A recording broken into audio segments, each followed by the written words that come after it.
My name is Riley. I am 33 years old. I thought the worst phone call of my life was the one telling me my father had passed away. I was wrong. The worst moment was standing in my own driveway staring at an empty garage where his vintage Porsche was supposed to be, while my sister casually blew on her freshly painted nails and told me she sold it to fund her vacation. She told me to get over it.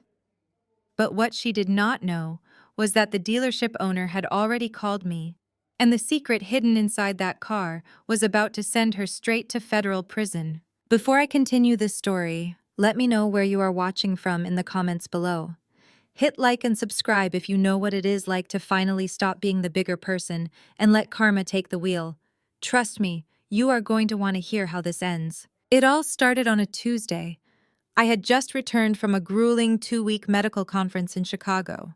As a medical device sales director, my life was a blur of early flights, sterile hotel rooms, and relentless negotiations.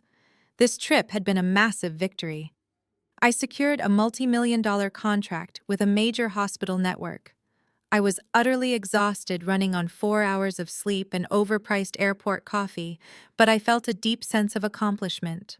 All I wanted was to drop my bags, take a hot shower, and walk out to my detached garage to check on the one thing that kept me grounded. My father left me his 1986 Porsche 911 when he passed away. It was countless Sunday afternoons spent side by side with grease on our hands, listening to classic rock, while he taught me about engines and life. Keeping it in pristine condition was my way of keeping his memory alive. I paid the mortgage on this house alone after he died, working 60-hour weeks to ensure I never had to sell that car. Meanwhile, my younger sister Lexi maxed out credit cards and lived free of responsibility. I pulled into my driveway in suburban Los Angeles. The Southern California sun was beating down, making the pavement shimmer. I dragged my heavy suitcase up the front steps, unlocked the door, and dropped everything in the hallway. I did not even bother changing out of my business suit.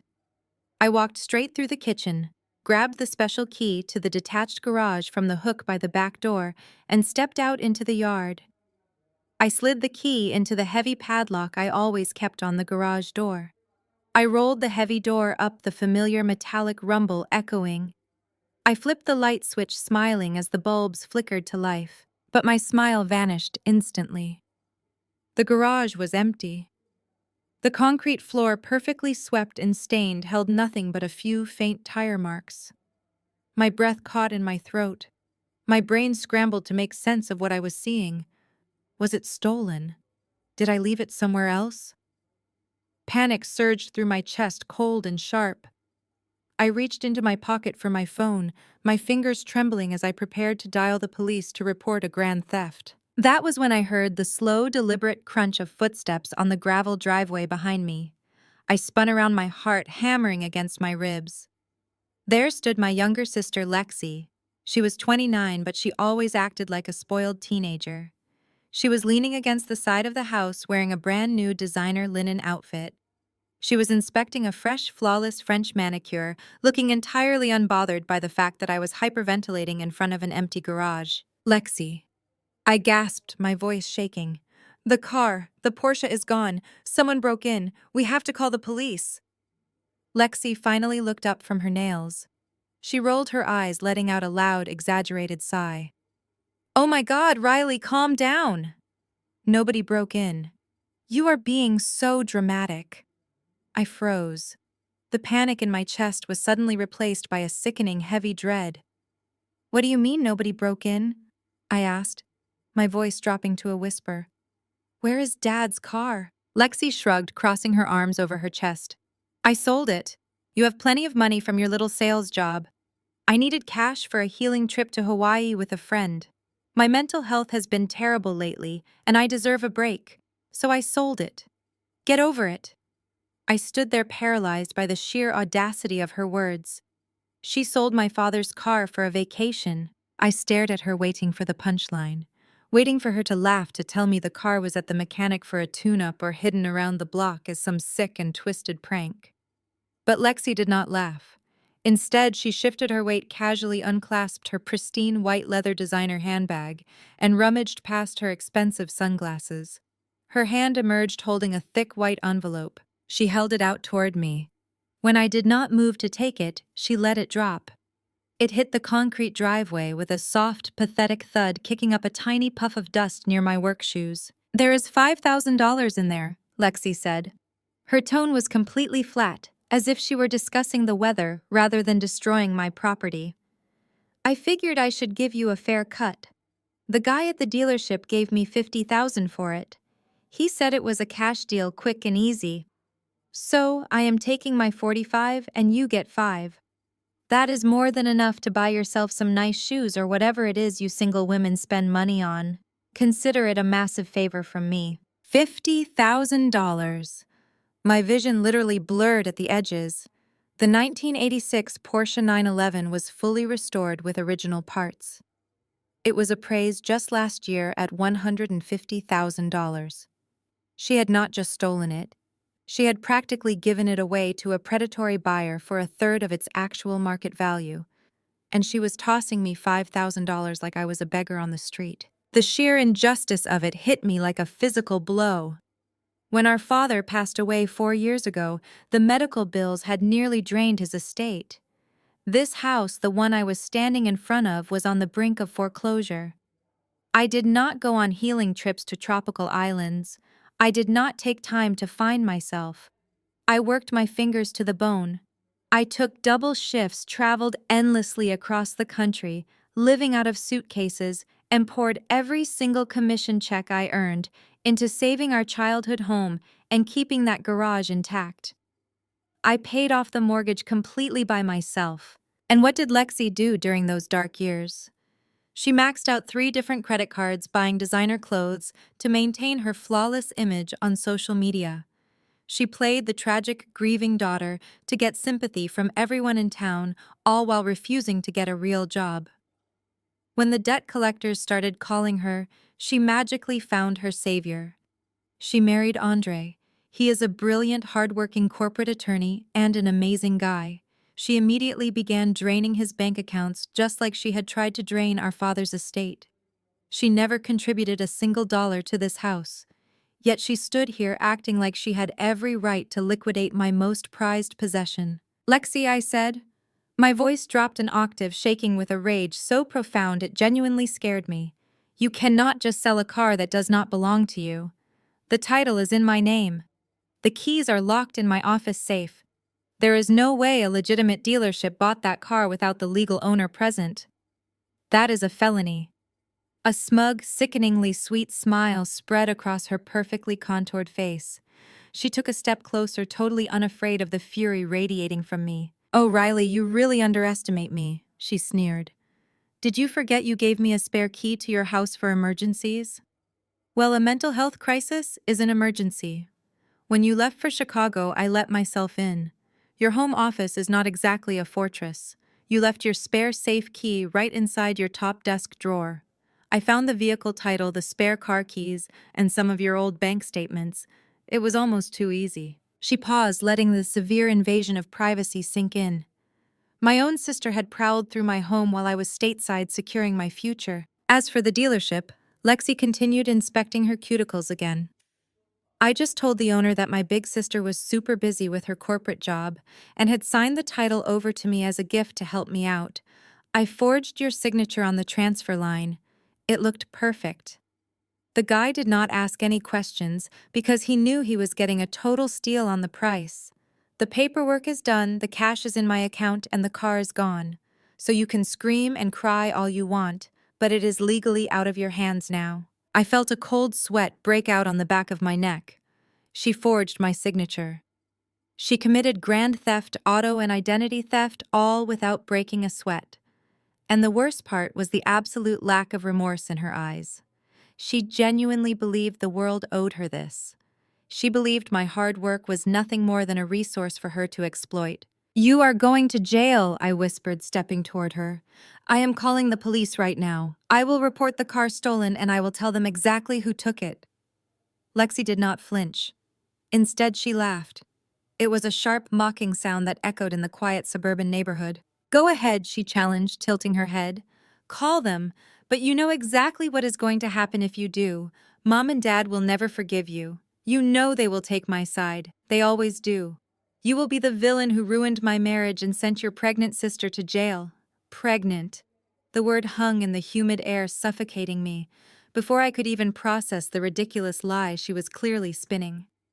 A familiar silver car turned onto our street and pulled up to the curb. It was my parents' silver Lexus. The tires crunched against the gravel, coming to a smooth stop right behind where my father's beautiful Porsche used to sit. The engine cut off, and the heavy doors swung open. My mother, Patricia, stepped out first. She was a woman who practically lived in beige cashmere and wore a perpetual expression of mild disappointment whenever she looked at me. My father, Richard, followed close behind her, adjusting his golf shirt. I felt a fleeting, desperate surge of hope. Surely seeing the empty garage and hearing what Lexi had done would snap them out of their lifelong habit of coddling her. Surely Grand Theft Auto was the line they would not let her cross. Mom, Dad. I started, my voice cracking slightly as I walked toward them. Lexi broke into my house. She stole the Porsche and sold it to some shady dealership. But before I could even finish the sentence, Lexi transformed. The smug, untouchable smirk vanished from her face in a split second. Her lower lip began to tremble.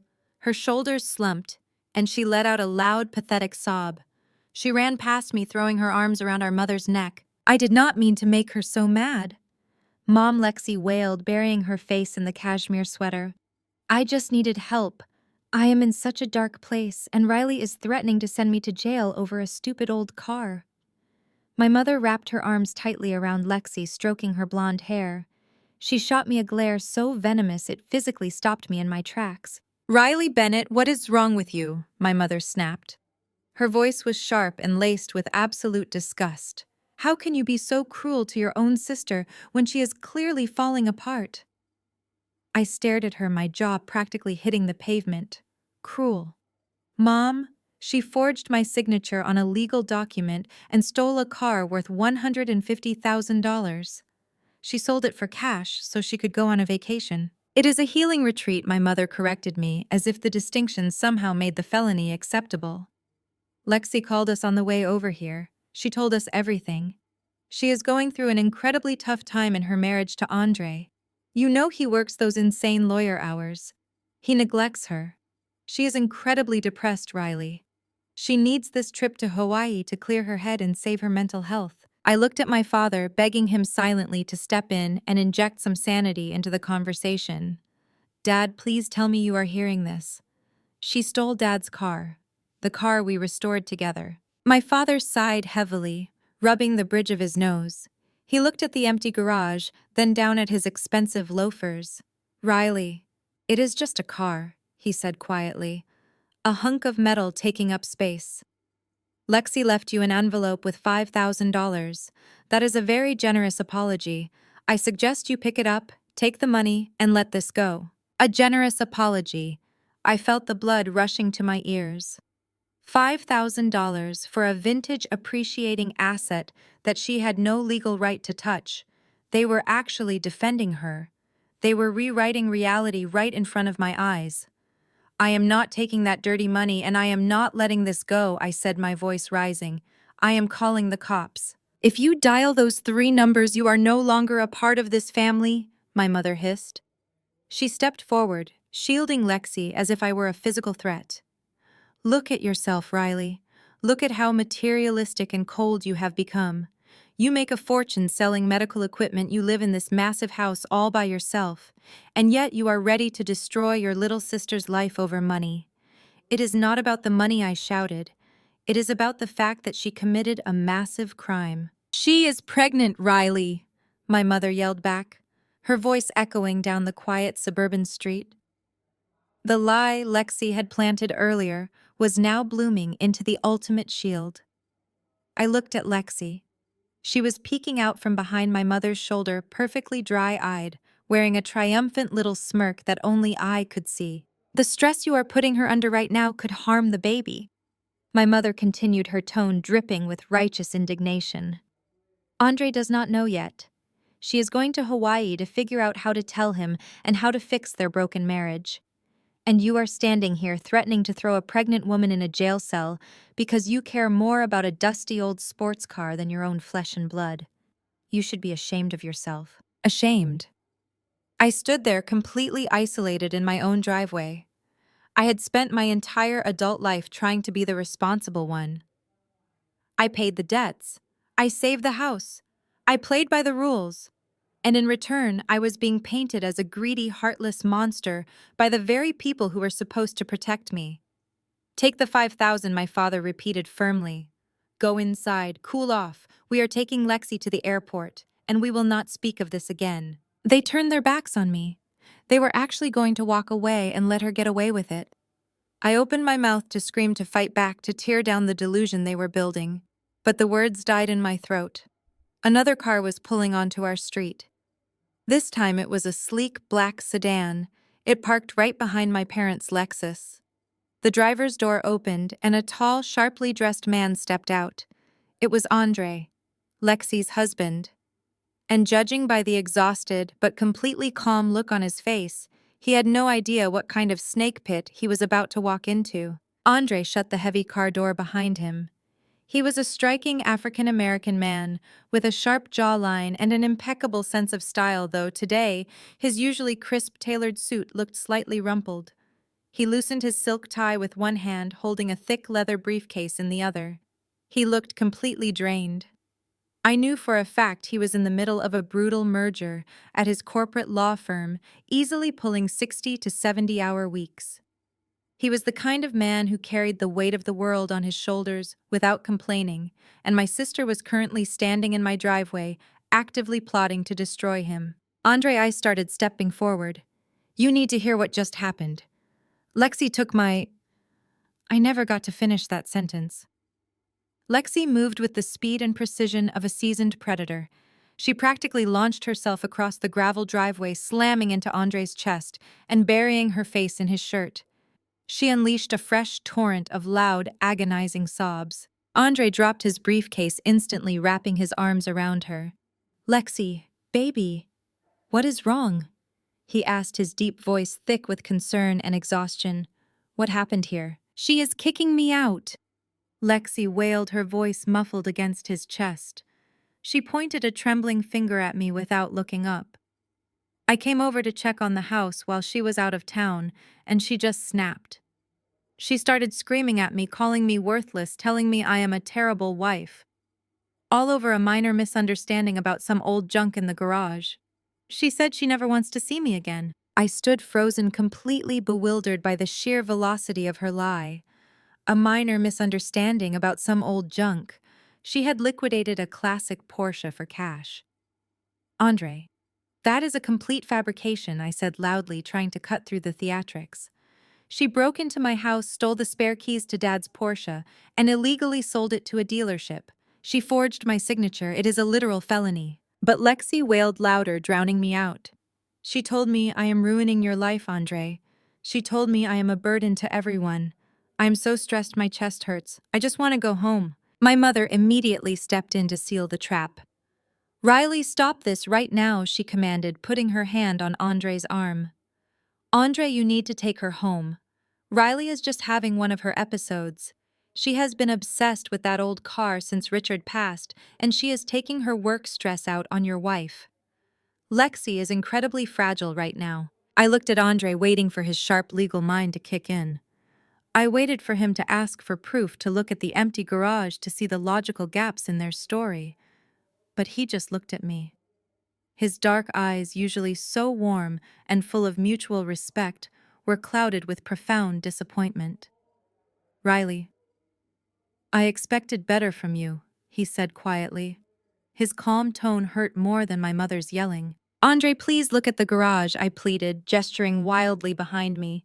The car is gone. She stole it. I am not crazy. I know you love that car, Andre said, his voice heavy with fatigue.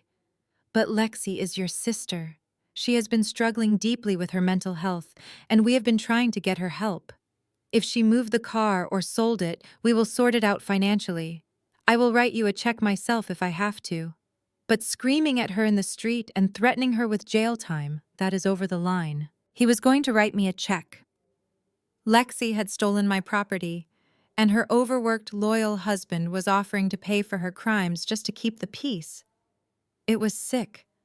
I do not want your money. Andre, I said, my voice trembling with frustration. I want you to wake up. That is enough, Andre said firmly, cutting me off. He picked up his briefcase. I just worked a 14-hour day. I do not have the bandwidth for this toxic family dynamic today. Come on, Lexi, we are leaving. He guided her toward the passenger side of his sedan.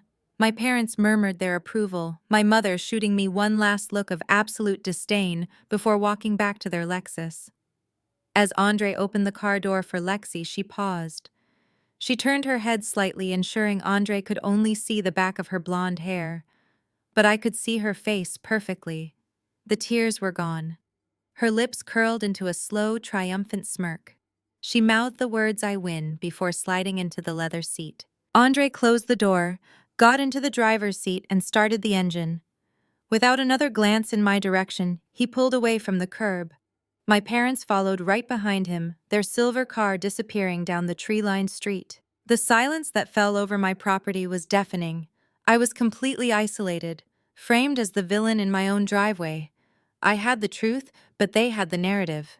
I walked slowly into the empty garage and stared at the oil stains on the concrete floor. The anger inside me stopped boiling and turned into something else entirely. It turned into ice. If they wanted to play a ruthless game of manipulation, they were about to learn a very hard lesson. I walked back into my house and locked the door behind me. I had a phone call to make. I walked into my kitchen and set my phone on the granite counter. My hands were shaking, not from sorrow, but from pure, unadulterated adrenaline. I refused to shed a single tear. Crying was what Lexi did to manipulate the world. I was going to use facts, logic, and the law. But before I could make any official calls to the authorities, I needed to know exactly how deep this betrayal went. I needed to see the scene of the crime for myself. I marched down the hallway to my home office. It was a room I kept meticulously organized, a reflection of my career in medical device sales, where every detail mattered. I opened the door and flipped on the overhead light. At first glance, everything looked perfectly normal. My monitors were asleep on the desk, and my files were neatly stacked. But then my eyes darted to the top right drawer of my oak desk. It was pulled out just a fraction of an inch. I never left it like that. I walked over and pulled the drawer open. Inside, under a stack of old business cards, was the small hiding spot where I kept the backup key to my fireproof floor safe.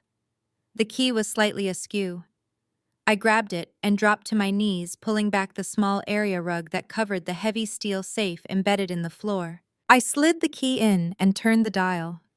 The heavy metal door clicked and swung open. My heart pounded against my ribs as I reached inside and pulled out my heavy document accordion folder. I flipped to the tab labeled Vehicle Records. It was empty. The original title to the 1986 Porsche, the registration documents, and the maintenance logs were entirely gone. But the theft did not stop there.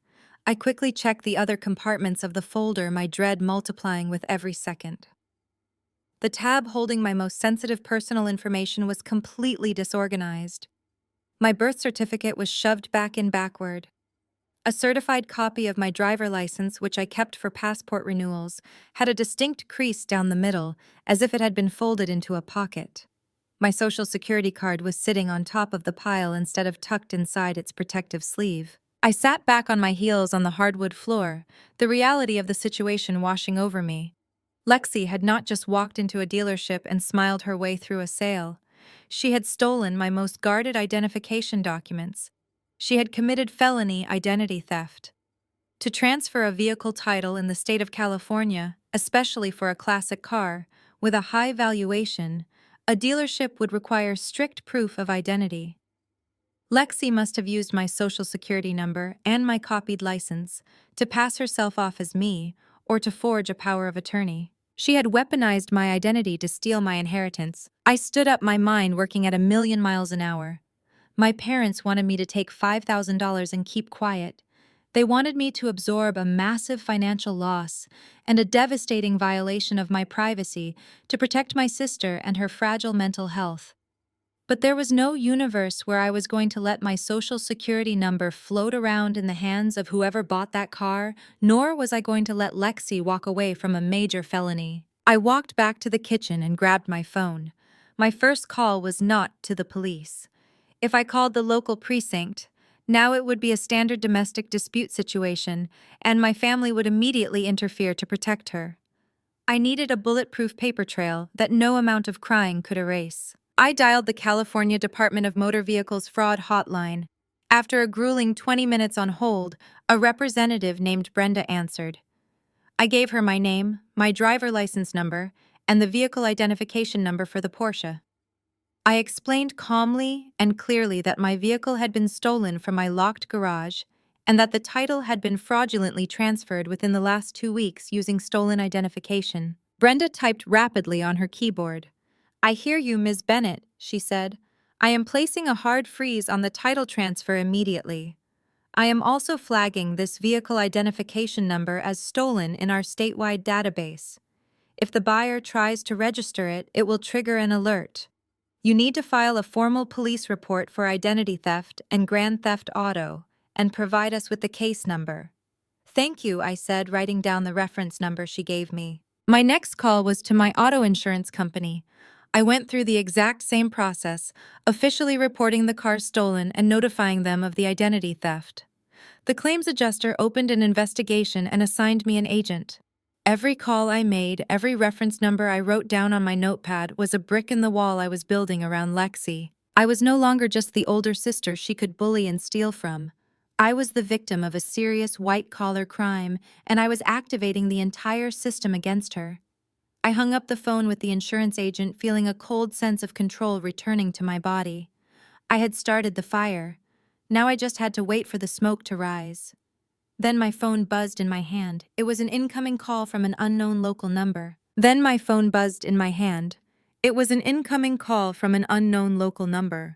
For a brief second, I considered answering.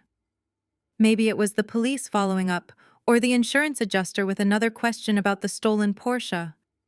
But my mind was moving too fast, piecing together the timeline of Lexi and her betrayal. I was not ready to speak to anyone yet. I let the call go to voicemail and set the phone face down. I needed more evidence. I needed to know exactly where she was going and how she planned to spend the money she stole from me. I grabbed my laptop from my work bag and carried it to the kitchen island. I flipped it open, my fingers hovering over the keyboard. Lexi had always been manipulative, but she was also incredibly lazy when it came to digital security. Years ago, before my father passed, he had set up a shared family cloud account so we could all access the same calendar and upload vacation photos.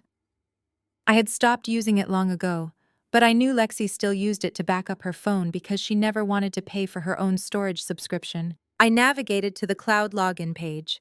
I typed in the old family email address. For the password, I hesitated, then typed the name of Lexi's childhood dog, followed by the year she was born. It was a long shot, but she was nothing if not predictable. The screen loaded, paused, and then the dashboard materialized. I was in. I felt a sharp ping of guilt for invading her privacy, but it vanished instantly. She had broken into my safe and stolen my identity. All bets were off. I clicked on her synced files, bypassing the endless folders of heavily edited selfies and screenshots of designer handbags. I was looking for documents. I found a folder created just 2 days ago labeled Hawaii Itinerary. My pulse quickened as I double-clicked it. A high-resolution document loaded on my screen. It was a confirmation receipt from a luxury travel agency. She had not just booked a standard flight. She had booked 2 first-class tickets to Maui and a 10-day stay in an oceanfront villa at one of the most exclusive resorts on the island. The total cost was staggering, over $25,000. She was burning through the money she got from my father's car with terrifying speed. But as I scrolled down the confirmation page, my eyes locked onto a detail that made my blood run cold. Under the flight details, the passenger manifest was listed clearly. Passenger 1 was Lexi Bennett. Passenger 2 was not Andre. The name printed in bold black letters was Jackson Pierce. I read the name 3 times to make sure I was not hallucinating. Jackson. She had told my parents she was going on a solo healing retreat to fix her mental health and figure out her broken marriage. She had sobbed into Andre's chest in my driveway, playing the victim, making him believe she was so overwhelmed by my cruelty that she needed to escape. And all along, she had a first-class ticket booked with her secret lover. Lexi was cheating on Andre. She was using the stolen cash from my father's vintage car to fund a lavish romantic getaway with another man. The level of deception was almost hard to comprehend. Andre was a brilliant attorney working grueling hours at his corporate law firm, grinding himself down to provide an amazing life for her. And while he was at the office, she was draining his energy, stealing my property and plotting a tropical vacation with her boyfriend. I leaned back against the kitchen counter, feeling a wave of disgust wash over me. She had weaponized Andre's love for her. She had used his exhaustion and his protective nature to shield herself from my accusations in the driveway. She knew he would blindly defend her because he believed in the vows they took. I took out my phone and used it to take clear photos of the laptop screen. I captured the flight itinerary, the resort confirmation, and the payment details. I made sure Jackson's name was clearly visible in every shot. Then I downloaded the original file directly to my hard drive and emailed a copy to a secure secondary email address that only I knew about. I had the proof of her theft, and now I had the proof of her infidelity. I was slowly gathering the ammunition I needed to tear her perfectly constructed facade to the ground, but I knew this was not enough. If I went to Andre now with just a flight itinerary, Lexi would find a way to spin it. She would say Jackson was a therapist or a life coach. I needed to see exactly how she was funding the rest of her lifestyle. I needed to look into the financial damage she had done to her own husband. Just as I reached for my mouse to dig deeper into the cloud, I noticed another folder. This one was named Loan Documents. My finger hovered over the trackpad. I clicked it open. The screen buffered for a fraction of a second before populating with dozens of scanned PDF files. The titles of the files alone made my stomach drop. Home Equity Line of Credit, Personal Loan Agreement, Promissory Note. I opened the first document. It was an application for a massive line of credit taken out against the equity of the beautiful 4-bedroom home Andre had purchased for them 2 years ago. I scrolled down to the signature page. There, printed neatly, was Andre's name. But right above it, the signature itself was completely wrong.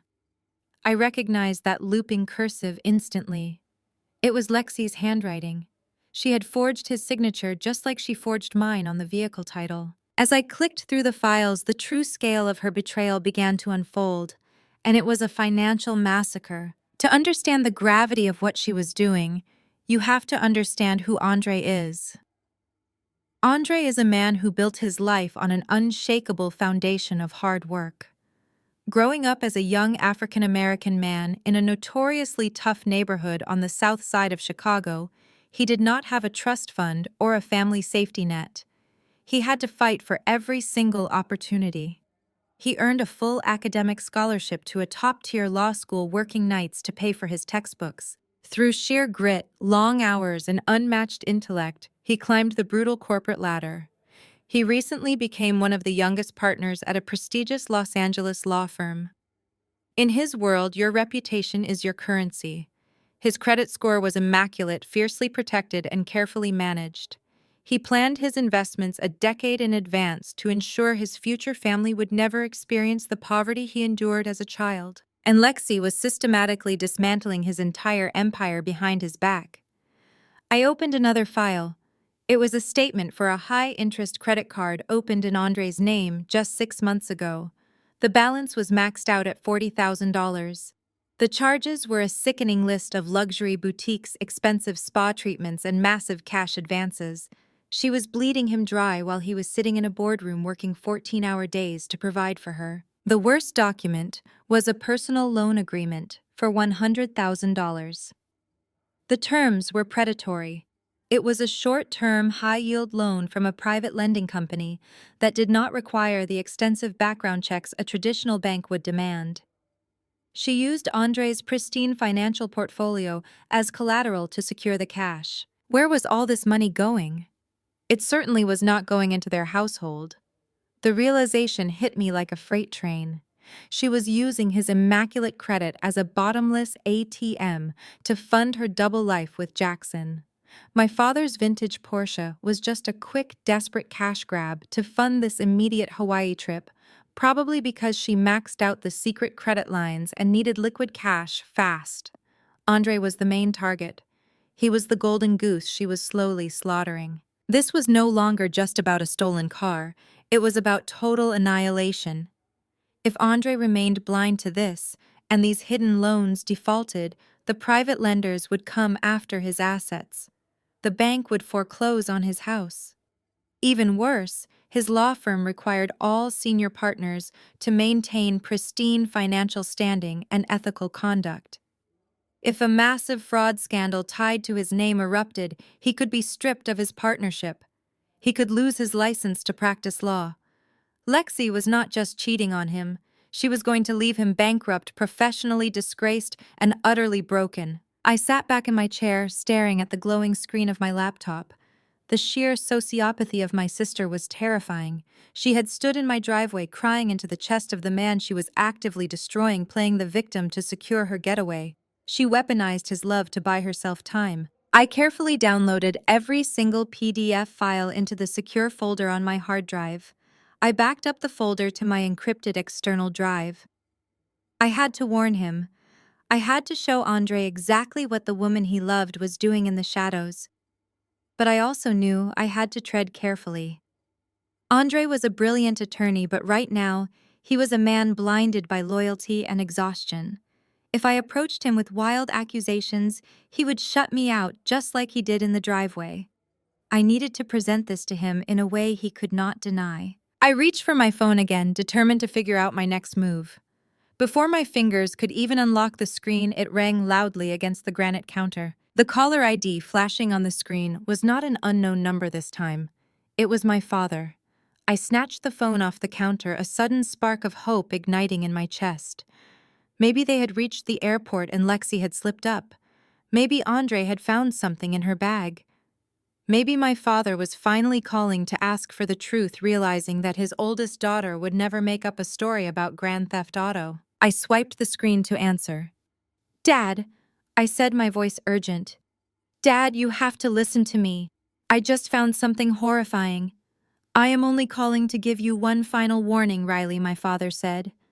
His voice was cold, rigid, and completely devoid of any parental warmth. "Your mother is in the car with me, and we are both appalled by your behavior today." "Dad, stop and listen to me," I pleaded, pacing across the kitchen floor. "Lexi is not going on a solo healing retreat. She is flying first class to Maui with a man named Jackson. She is having an affair. I am looking at the flight manifests right now, and that is not even the worst part. She has taken out massive high-interest loans against Andre's house. She forged his signature. She is bleeding him dry to fund her double life. She stole my car to get quick cash because she maxed out the secret credit lines and needed to pay for the resort." There was a heavy silence on the other end of the line. For a fraction of a second, I thought the sheer weight of the evidence had finally broken through his delusion. I thought the facts had finally registered. But then he spoke, and his words felt like a knife twisting in my stomach. "Are you listening to yourself right now?" he asked, his voice dripping with absolute disgust. "You are so deeply jealous of your sister that you are resorting to making up wild, psychotic lies about her marriage. You hacked into her private accounts. You are snooping around trying to find anything to ruin her life just because you are bitter and alone." "Dad, I have the documents." I practically screamed, my voice echoing off the kitchen walls. "I have the PDF files of the promissory notes. I have the resort receipts with Jackson's name on them.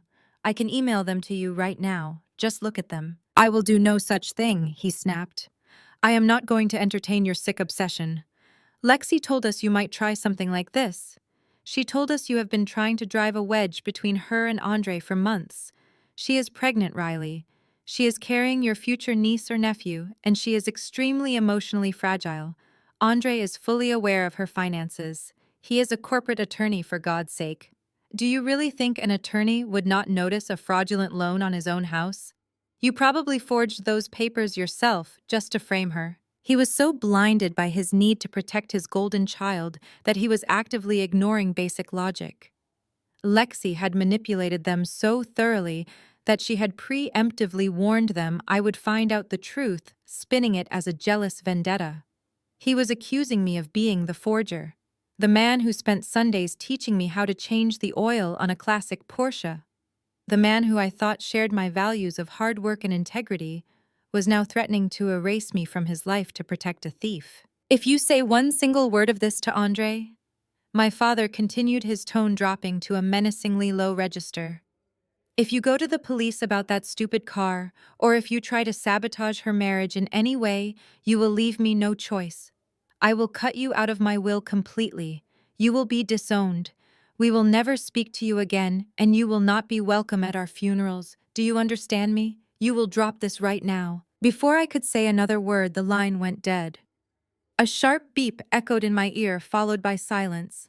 I slowly lowered the phone from my ear. My legs felt like lead. I sank down onto the kitchen floor, resting my back against the cool wood of the cabinets. The air felt thin, like I could not pull enough oxygen into my lungs. This was rock bottom. It was not just the loss of the car or the identity theft. It was the absolute crushing realization that my family was truly gone. They would rather protect a criminal than believe me. They would rather let an innocent, hardworking man like Andre be financially destroyed than admit their precious Lexi was a monster. I pulled my knees to my chest. A dark, heavy wave of exhaustion washed over me. For the first time all day, I considered giving up. I considered deleting the files, calling the insurance company to cancel the claim, and just walking away. I could change my phone number. I could sell this house and move across the country. I could just let them all drown in the toxic swamp they had created and protect my own peace. Fighting this was going to cost me my parents forever. Was it really worth it? I closed my eyes, the silence of the empty house pressing down on me. I was ready to surrender. Then my phone rang again. It vibrated violently against the floorboards right next to me. I opened my eyes and looked at the screen. It was not my father. It was not my mother. It was an unknown local number. The same one that had called me earlier. I reached out and answered it. "Hello," I said, my voice hoarse and flat. "Is this Riley Bennett?" a deep, raspy voice asked on the other end of the line. "Yes, this is she," I replied, sitting up slightly. "Who is calling?" "My name is Mr. Miller. I own Miller Elite Motors over on the west side of town. We specialize in classic and high-end vintage vehicles." My heart instantly hammered in my chest. The west side. That was barely a 20-minute drive from my house. "I am listening," I said, gripping the phone tighter. "About 3 hours ago, a young blonde woman came into my showroom.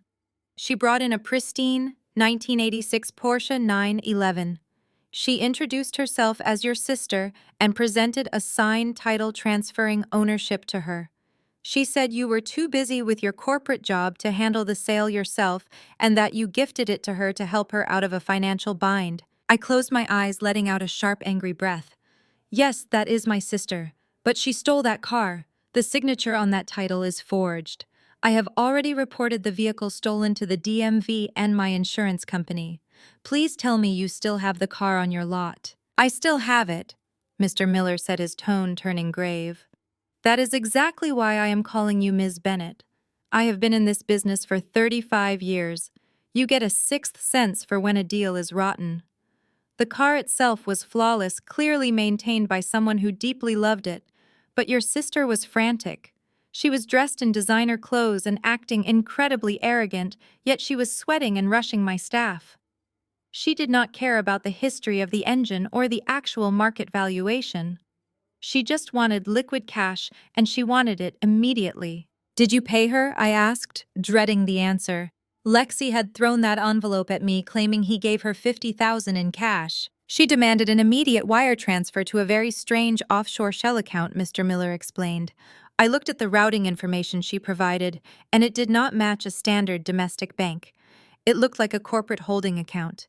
I told her that for a transaction of this size, my bank requires a mandatory 48-hour holding period to verify the title transfer, especially since the original owner was not present to verify the signature. What did she do? I asked, my mind racing. The offshore shell account had to be connected to Jackson. Lexi was not smart enough to set up an offshore holding company on her own. When I told her about the delay, she became extremely aggressive. Mr. Miller continued. She demanded whatever cash I had in the office safe as a non-refundable deposit. I realized that if I turned her away completely, she would just take the Porsche to a chop shop or a less scrupulous buyer. I gave her a small cash advance of $5,000 just to keep the car on my lot and get her to leave the premises. She took the money, signed a highly questionable bill of sale, and literally ran out the door to a waiting rideshare. I let out a breath I did not realize I was holding. The car was safe. Lexi had lied about getting $50,000 to make me think the deal was completely finalized and untouchable. She only got the $5,000 she tossed at me to fund her immediate hotel stay, relying on the wire transfer to cover the rest of the lavish Hawaii trip with Jackson. But Mr. Miller had stalled the wire. He had outsmarted her. Mr. Miller. I cannot thank you enough, I said, feeling the first genuine wave of relief I had felt all day. I will come down there right now with the police to sort this out, and I will personally return whatever cash she took from you. Ms. Bennett, you definitely need to come down here. Mr. Miller interrupted, his voice dropping to a harsh, urgent whisper. But you might want to hold off on calling the local precinct just yet. I frowned, confusion replacing my relief. What do you mean? Why would I not call the police right now? She committed grand theft auto. Because I always do a thorough inventory and inspection of every vehicle that enters my lot, he said slowly, pacing his words. I was checking the interior, making sure she did not leave any personal items behind. I found a hidden compartment underneath the passenger seat. My stomach dropped. My father had custom-built a small lockable steel box under the passenger seat years ago to store emergency cash and important documents when we took the car on cross-country road trips. I had completely forgotten about it. Lexi never even knew it existed because she hated riding in the old car. I managed to pop the latch. Mr. Miller continued, his breathing heavy through the receiver. I thought I would find an old registration card or maybe a spare tire iron, but that is not what is in here. What is it? I asked, my voice barely a whisper. The hairs on the back of my neck stood up. Ms. Bennett, there is something inside your car, Mr. Miller said, his tone laced with genuine alarm. Something your sister must have dropped in there by accident when she was frantically cleaning out the vehicle to sell it. You need to come here now, right now, before I have to call the federal authorities. I did not even bother changing my clothes. I grabbed my keys, bolted out the front door, and practically sprinted to my daily commuter car. The drive across town to the west side was a blur. My knuckles were white as I gripped the steering wheel, my mind spinning with terrifying possibilities. Federal authorities. What on earth could Lexi have dropped inside that car? I knew she was cheating on her husband and destroying him financially, but federal crimes were an entirely different universe. I pulled into the expansive, immaculate lot of Miller Elite Motors. It was a high-end establishment with floor-to-ceiling glass windows, showcasing millions of dollars worth of automotive history. But my eyes immediately locked onto the vintage silver frame parked near the back service bays. It was my father's 1986 Porsche. Seeing it sitting there vulnerable and violated by my sister's greed sent a fresh wave of nausea through my stomach. An older man with silver hair and a sharp, tailored suit walked out of the glass office to meet me. He had a stern, deeply weathered face that commanded immediate respect. "You must be Riley Bennett," he said, extending a firm hand. "I am Mr. Miller. I appreciate you getting here so quickly." I nodded, shaking his hand firmly. "Thank you for stalling her," I said, my voice tight. "Where's the paperwork she signed?" He led me into his private office, closing the heavy glass door behind us to block out the noise of the showroom floor. On his massive mahogany desk sat a manila folder. He opened it and slid a piece of paper toward me. It was a standard California vehicle transfer form. I looked down at the signature line. There, in sloppy, rushed cursive, was my name. Lexi had not even tried to mimic my actual signature. She just scribbled it down, completely arrogant and convinced she would never be caught. I traced my finger over the blue ink. "This is a complete forgery," I confirmed. "My sister stole this from my home safe. She is currently on a flight to Hawaii with her lover." Mr. Miller sighed heavily, crossing his arms over his chest. "The forgery is bad enough, Ms. Bennett. Grand theft auto and fraud will easily earn her a few years in a state penitentiary. But that is state-level crime. What I found inside the car escalates this to an entirely different jurisdiction." He gestured for me to follow him back out to the service bay where the Porsche was parked. The passenger side door was wide open. I walked up to the car. The floor mat on the passenger side was pulled back, exposing the bare metal flooring. When I was 12 years old, my father and I spent an entire weekend modifying this exact spot. We welded a discreet flat steel lockbox directly into the floorboard, concealing it under the thick factory carpet. He wanted a secure place to keep cash and travel documents when we drove cross-country, safe from highway break-ins. The release latch was hidden deep underneath the mechanical track of the passenger seat. Unless you knew exactly where to press your thumb, it just felt like a piece of structural plastic. Lexi hated this car. She never helped us work on it, and she never knew the box existed. Mr. Miller reached under the seat track, pressing the hidden latch. The steel door of the compartment popped open with a solid click. "When your sister brought the car in, she was frantically tossing her trash and loose items into a garbage bag," Mr. Miller explained. "She must have been digging under the seat for a dropped lipstick or a phone charger. She accidentally hit the release latch and did not even notice the floorboard open up. She dropped these right inside before throwing the mat back over it." He reached into the dark cavity and pulled out 2 items. He placed them gently onto the leather passenger seat. The first was a thick, heavy black folder bound tightly with thick rubber bands. The edges of several documents poked out, bearing what looked like official corporate bank seals. The second item was a sleek metallic silver flash drive. I stared at the objects. They did not look like anything Lexi would own. She carried designer bags and brightly colored accessories. These looked clinical, professional, and incredibly dangerous. I looked up at Mr. Miller. He met my gaze with dead serious eyes. "I have not opened the digital drive," he said quietly. But I glanced at the first few pages inside that black folder to see if there was contact information to return it. "Ms. Bennett, your sister is mixed up in something massive. We need to look at this." I stared at the heavy black folder and the metallic flash drive sitting on the leather seat. My hands were actually shaking as I reached out and picked them up. They felt unnaturally cold against my skin. Mr. Miller locked the passenger door of the Porsche and gestured for me to follow him back to his glass-enclosed office. We walked across the pristine showroom floor in total silence. My mind was racing, trying to process how rapidly this situation was escalating. I set my laptop on his massive mahogany desk, flipped the screen open, and waited for the operating system to wake up. I plugged the silver flash drive into the USB port. A small chime echoed in the quiet room as the drive connected. I clicked on the pop-up window to open the File Explorer. I fully expected to see vacation photos, maybe some hotel reservations, or perhaps Lexi's pathetic attempts at hiding her stolen money in a basic savings account. But the root directory that appeared on my screen had nothing to do with my sister. The main folder was titled JP Holdings Master, JP Jackson Pierce. I double-clicked the folder. Dozens of subfolders populated the screen instantly, each labeled with dates and locations that read like a map of offshore tax havens. Cayman Islands routing, Cyprus escrow accounts, Belize trust transfers. I opened a spreadsheet titled Q3 Liquidation. Row after row of dense financial data filled the screen.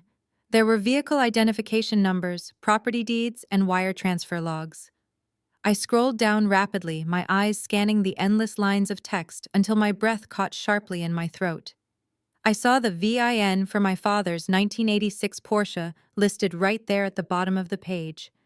Next to it was the exact dollar amount Mr. Miller had agreed to pay, routed to the very same shell account Lexi had demanded the wire be sent to earlier that afternoon. But my car was just a tiny drop in a massive bucket. There were transactions listed for hundreds of thousands, even millions of dollars. The spreadsheet meticulously tracked how stolen or fraudulently obtained luxury assets were sold for clean cash, which was then bounced through a complex labyrinth of international bank accounts until it disappeared completely from the grid. Jackson was not just a handsome guy Lexi met at a downtown bar. He was not just some sleazy opportunist looking for a free trip to Hawaii funded by my stolen car. He was a highly professional con artist. He was running a massive, sophisticated money laundering scheme. I opened another folder labeled Proxy Assets. My stomach plummeted to the floor as I saw my sister's name, Lexi Bennett. Under her name was a terrifyingly detailed digital profile. It included her social security number, her bank account details, and scanned copies of the very same high-interest loan documents I had found on the family cloud just an hour ago. Jackson was using Lexi as a clean proxy. He was actively exploiting her greed, her vanity, and her access to a wealthy, established network to funnel his dirty money. He probably targeted her specifically because she was married to a highly successful corporate attorney.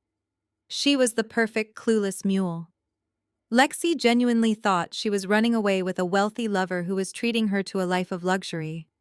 She had absolutely no idea she was acting as the fall guy for a federal crime syndicate. I clicked on a third folder named Legal Instruments. The screen loaded a series of scanned PDF files. These were not just financial ledgers. They were official legal documents, power of attorney forms, property transfer deeds, and corporate formation papers for various shell companies. I opened the first document in the queue. It was a certificate of incorporation for a company called Apex Solutions, LLC, registered in the state of Delaware. I scrolled down to the authorized signatures section at the bottom of the page. My eyes widened in absolute horror at what I saw. "Mr. Miller," I whispered, my voice trembling so badly I could barely form the words. "Look at this." Mr. Miller leaned heavily over my shoulder, adjusting his silver-framed glasses to look closely at the laptop screen.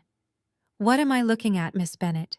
"That is a forged legal document forming a shell company," I explained, pointing a shaking finger at the signature block. "But it gets so much worse." I opened another document and then another. They all shared the same terrifying feature. Jackson was not just forging random names to push paper through. He was actively forging the signatures of actual attorneys and state notaries to make his fraudulent companies look completely legitimate to the international banks. This flash drive was a definitive smoking gun. It contained more than enough hard evidence to put Jackson in federal prison for the rest of his natural life, but it also contained irrefutable evidence that tied Lexi directly to his massive crimes. She was legally implicated in wire fraud, identity theft, and money laundering. I sat back in the heavy leather chair, the bright glow of the laptop screen illuminating the dark, terrifying reality of the situation. My parents had aggressively told me to drop this. They told me I was jealous and crazy. They threatened to completely disown me over a car. They had absolutely no idea that their precious golden child was currently flying across the Pacific Ocean with a federal fugitive carrying stolen money that linked her directly to an international criminal enterprise. I pulled my eyes away from the certificate of incorporation and noticed another subfolder tucked near the bottom of the directory. This one was simply labeled Legal Counsel. I double-clicked the icon. The screen populated with high-resolution scans of legal opinions, escrow agreements, and letters of guarantee. What made my blood run cold was the logo printed at the top of every single page. It was the distinct, elegant crest of Andre's corporate law firm. Andre worked tirelessly to make partner at that firm. It was one of the most prestigious legal institutions in Los Angeles. The letterhead alone carried immense weight in the financial world. And here it was being used to legitimize Jackson's offshore shell corporations. I opened a letter of guarantee addressed to a bank in the Cayman Islands. The letter vouched for the financial integrity of Apex Solutions, the fake company I had just looked at. At the bottom of the page was Andre's signature, but it was not Lexi's sloppy forgery this time. It was a perfect, flawless replica of Andre's actual signature, clearly traced by a professional con artist. Next to the signature was something that made me physically nauseous.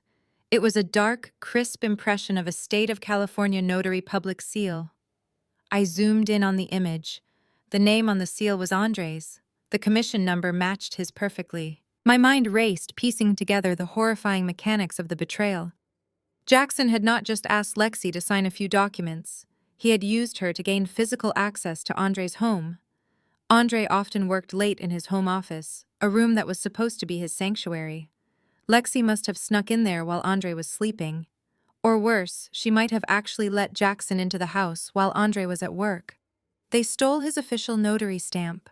They photographed his credentials and his private firm letterhead.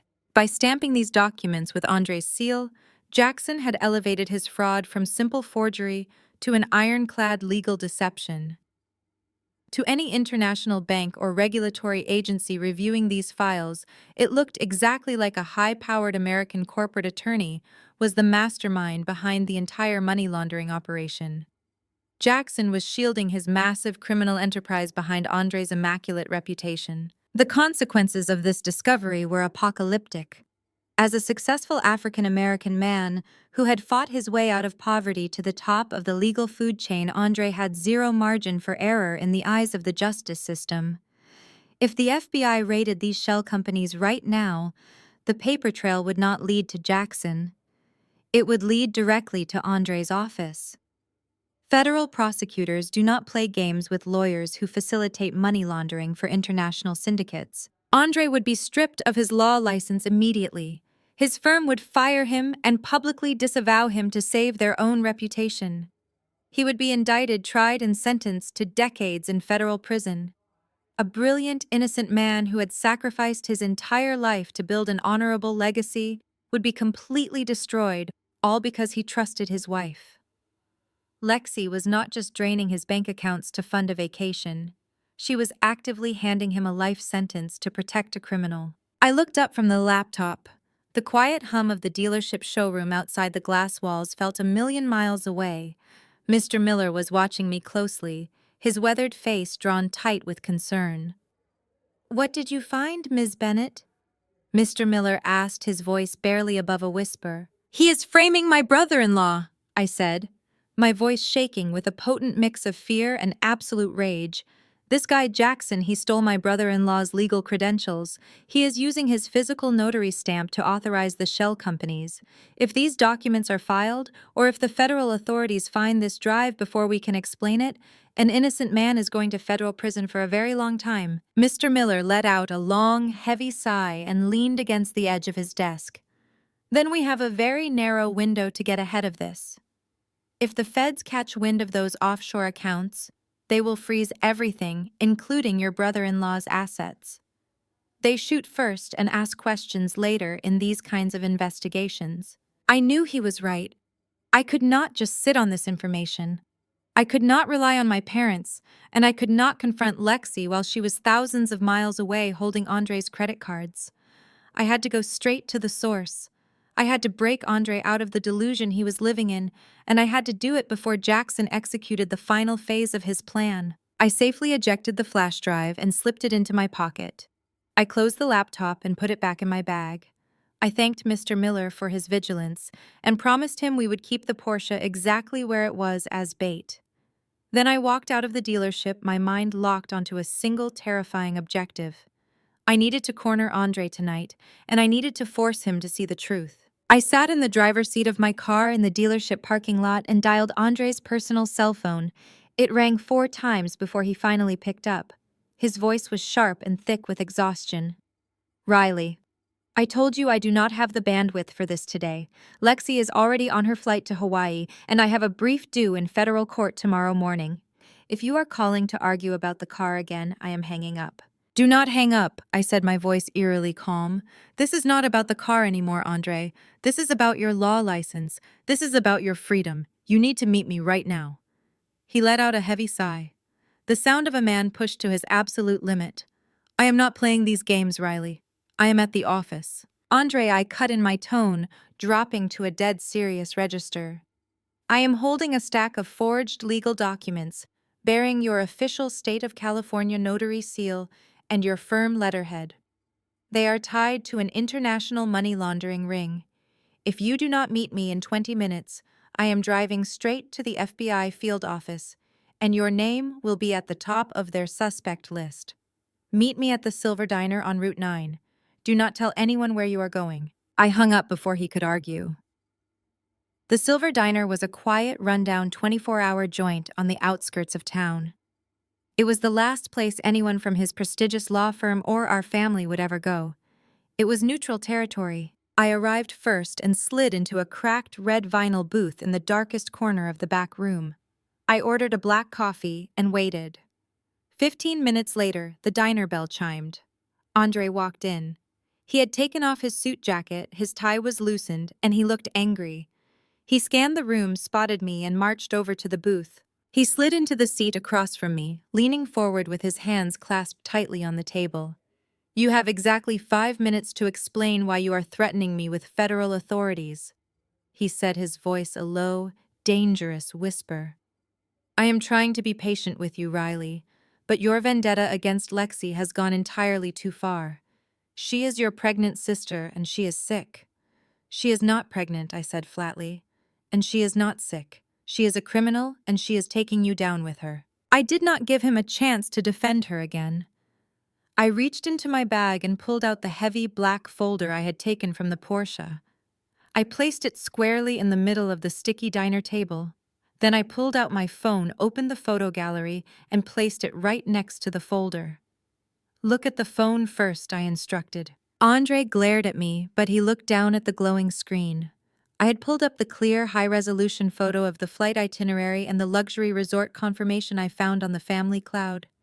His eyes scanned the dates and the prices. Then they hit the passenger manifest. Passenger 1 Lexi Bennett. Passenger 2 Jackson Pierce. Who is Jackson? Andre asked, his brow furrowing in confusion. His defensive posture faltered slightly. That is her lover, I answered coldly. She is not on a solo healing retreat.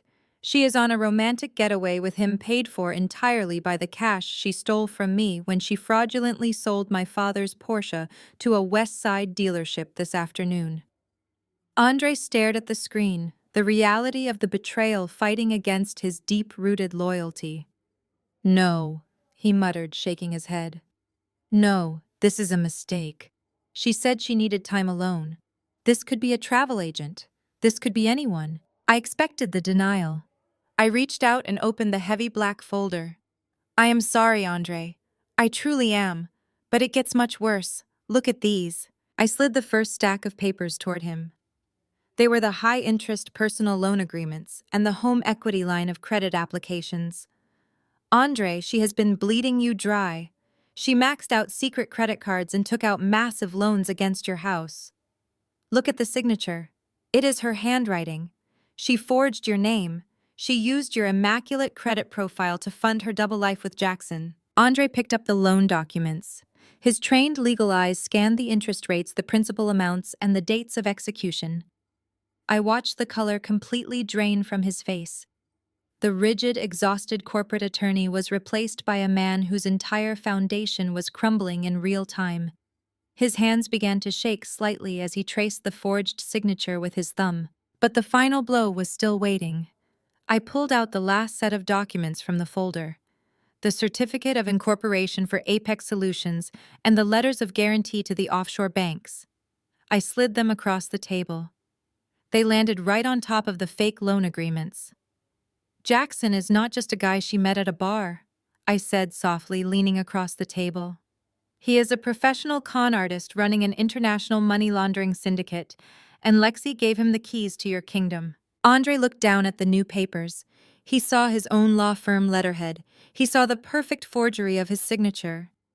And then he saw the dark, undeniable stamp of his official notary seal. He knew exactly what that meant. In the eyes of the law, a notary seal is an absolute guarantee of identity and intent. By stamping those offshore banking documents, Jackson had effectively made Andre the legal architect of a massive financial crime. A strangled gasp escaped his throat. He dropped the papers as if they were literally on fire. He pressed his hands against his face, his broad shoulders heaving as the apocalyptic weight of his wife's betrayal finally crushed him. He realized in that agonizing moment that the woman he had loved, protected, and worked himself to the bone for had not only broken her vows. She had meticulously laid the groundwork to send him to a federal penitentiary. Andre stared down at the documents, his breath coming in shallow, ragged gasps. The vibrant, confident corporate attorney I had known for years seemed to wither right in front of my eyes. He looked at the forged signature, then at his own official notary seal. He rubbed his face with both hands, the sheer magnitude of the betrayal sinking in. "She used my stamp," he whispered, his voice cracking. "She must have come into my office while I was sleeping. She took my notary seal, stamped these papers, and put it back without me ever noticing. I trusted her in my home. I trusted her with my life." I remained completely silent, letting him process the devastating psychological blow. I knew how much he loved Lexi. I knew how hard he had worked to provide her with a life of absolute luxury, believing her lies about needing time and space to heal her mental health. To discover that the woman you love is not only cheating on you, but meticulously setting you up for a massive federal crime is a pain I could not even begin to fathom. "This is wire fraud," Andre muttered, almost talking to himself now. "This is international money laundering, identity theft, grand theft auto. If the FBI raids these shell companies, my name is the only one on the legal instruments. They will not look for Jackson. They will look for the attorney who authorized the transfers. They will freeze my accounts. They will disbar me. I will go to prison. Will go to..." He looked up at me, his eyes wide and panicked. "Riley, what do we do? If I call the police right now and report my seal stolen, they will ask why I did not notice it sooner. They will ask how my own wife managed to execute this without my knowledge. They will think I am complicit." I watched the panic rise in him, but then something incredible happened. The terrified husband slowly began to recede, replaced by the brilliant, ruthless corporate attorney who had clawed his way to the top of his firm. His posture straightened, his jaw set. The grief in his eyes hardened into cold, calculating fury. "We do not call the local police," Andre said, his voice dropping an octave, completely devoid of emotion. "Local police are useless for a crime of this magnitude. And we cannot just confront Lexi. If we tell her, we know she will tip off Jackson. He will clear the offshore accounts, destroy the digital trail, and disappear into the wind, leaving me holding the bag. We have to trap him." He grabbed his phone from the table and immediately opened a secure messaging app. "I have a colleague," he explained, his fingers flying across the screen. "David? We went to law school together. He is now a senior investigator at the FBI's white-collar crime division. He handles international financial fraud." "Are you going to send him the files?" I asked, leaning forward. "Not yet," Andre replied, his eyes never leaving the screen. "If I just hand over the files, I am still the prime suspect. We need to build an airtight narrative that I am the whistleblower, not the mastermind. We need to present this to David in a way that proves my seal was stolen and used without my consent." He set his phone down and looked at the heavy black folder. "Did Mr. Miller say if the dealership had security cameras?" "Yes," I answered quickly. "They have high-definition cameras everywhere, showroom service bays and the exterior lot." "Perfect," Andre said, a grim smile touching his lips. "We need that footage. We need concrete proof that Lexi was the one who physically possessed that flash drive and the folder. That ties her directly to Jackson's operation." He leaned across the table, his legal mind working at blinding speed. "Here is the play. We let them go to Hawaii. We let them think they have won. Let Jackson believe the wire transfer for the Porsche is still pending. It will keep him relaxed and focused on his vacation, not his escape plan. While they are sipping margaritas on my dime, I am going to systematically dismantle their entire operation from the inside." He grabbed a napkin and a pen, drawing a quick flowchart. "First, I am quietly freezing all my personal assets and setting up a ghost account for my firm's salary. Lexi will not be able to pull another dime. Second, I am going to my office tonight to secure all my digital logs. I need to prove exactly when I was logged into my secure network versus when these documents were generated. Third, you need to go back to Mr. Miller. Have him stall the wire transfer for the Porsche. Tell him to insist that Jackson must sign the final release form in person when he returns to the mainland. I nodded, following his logic perfectly. We make them come back to us. Exactly. Andre said, his voice cold as ice. We build the federal case while they are in paradise. When they land at LAX, they will not be coming home to a luxury house and a clueless husband. They will be walking straight into a federal takedown. I looked at Andre across the sticky diner table, seeing the absolute resolve burning in his dark eyes. He was no longer the exhausted, betrayed husband I had met in my driveway. He was a master tactician, fighting for his life and his legacy. We left the diner in separate cars, agreeing to communicate from now on only through an encrypted messaging app. Our covert alliance was officially forged. My first task was to secure the absolute cooperation of Mr. Miller. I sat in my car in the diner parking lot and called the dealership. Mr. Miller answered immediately despite the late hour. I explained the severity of what we had discovered on the flash drive and outlined Andre's legal strategy.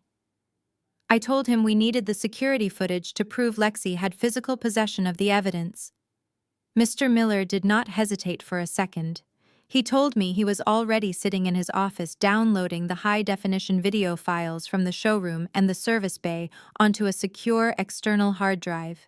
He confirmed that the camera angle perfectly captured Lexi opening the passenger door of the Porsche, fumbling under the seat, and accidentally dropping the heavy folder and the drive into the hidden compartment. It was the exact physical evidence Andre needed to tie her directly to the contraband. Next, we discussed the wire transfer for my stolen car. This was the bait that would keep Jackson from running. Mr. Miller drafted a highly professional official-looking email to the contact address Lexi had provided for the offshore shell company. He stated that due to the high dollar amount and the sudden irregular change in the vehicle title ownership, his bank's fraud prevention department had flagged the transaction. He explained that the funds were securely locked in an escrow account, but they could not be legally released until the seller signed a final notarized release form in person. He made it clear that the money was safe and waiting, but it required a physical signature upon their return to the mainland. It was a brilliant stall tactic. It forced Jackson to return to the dealership, giving the federal authorities a specific location to apprehend him.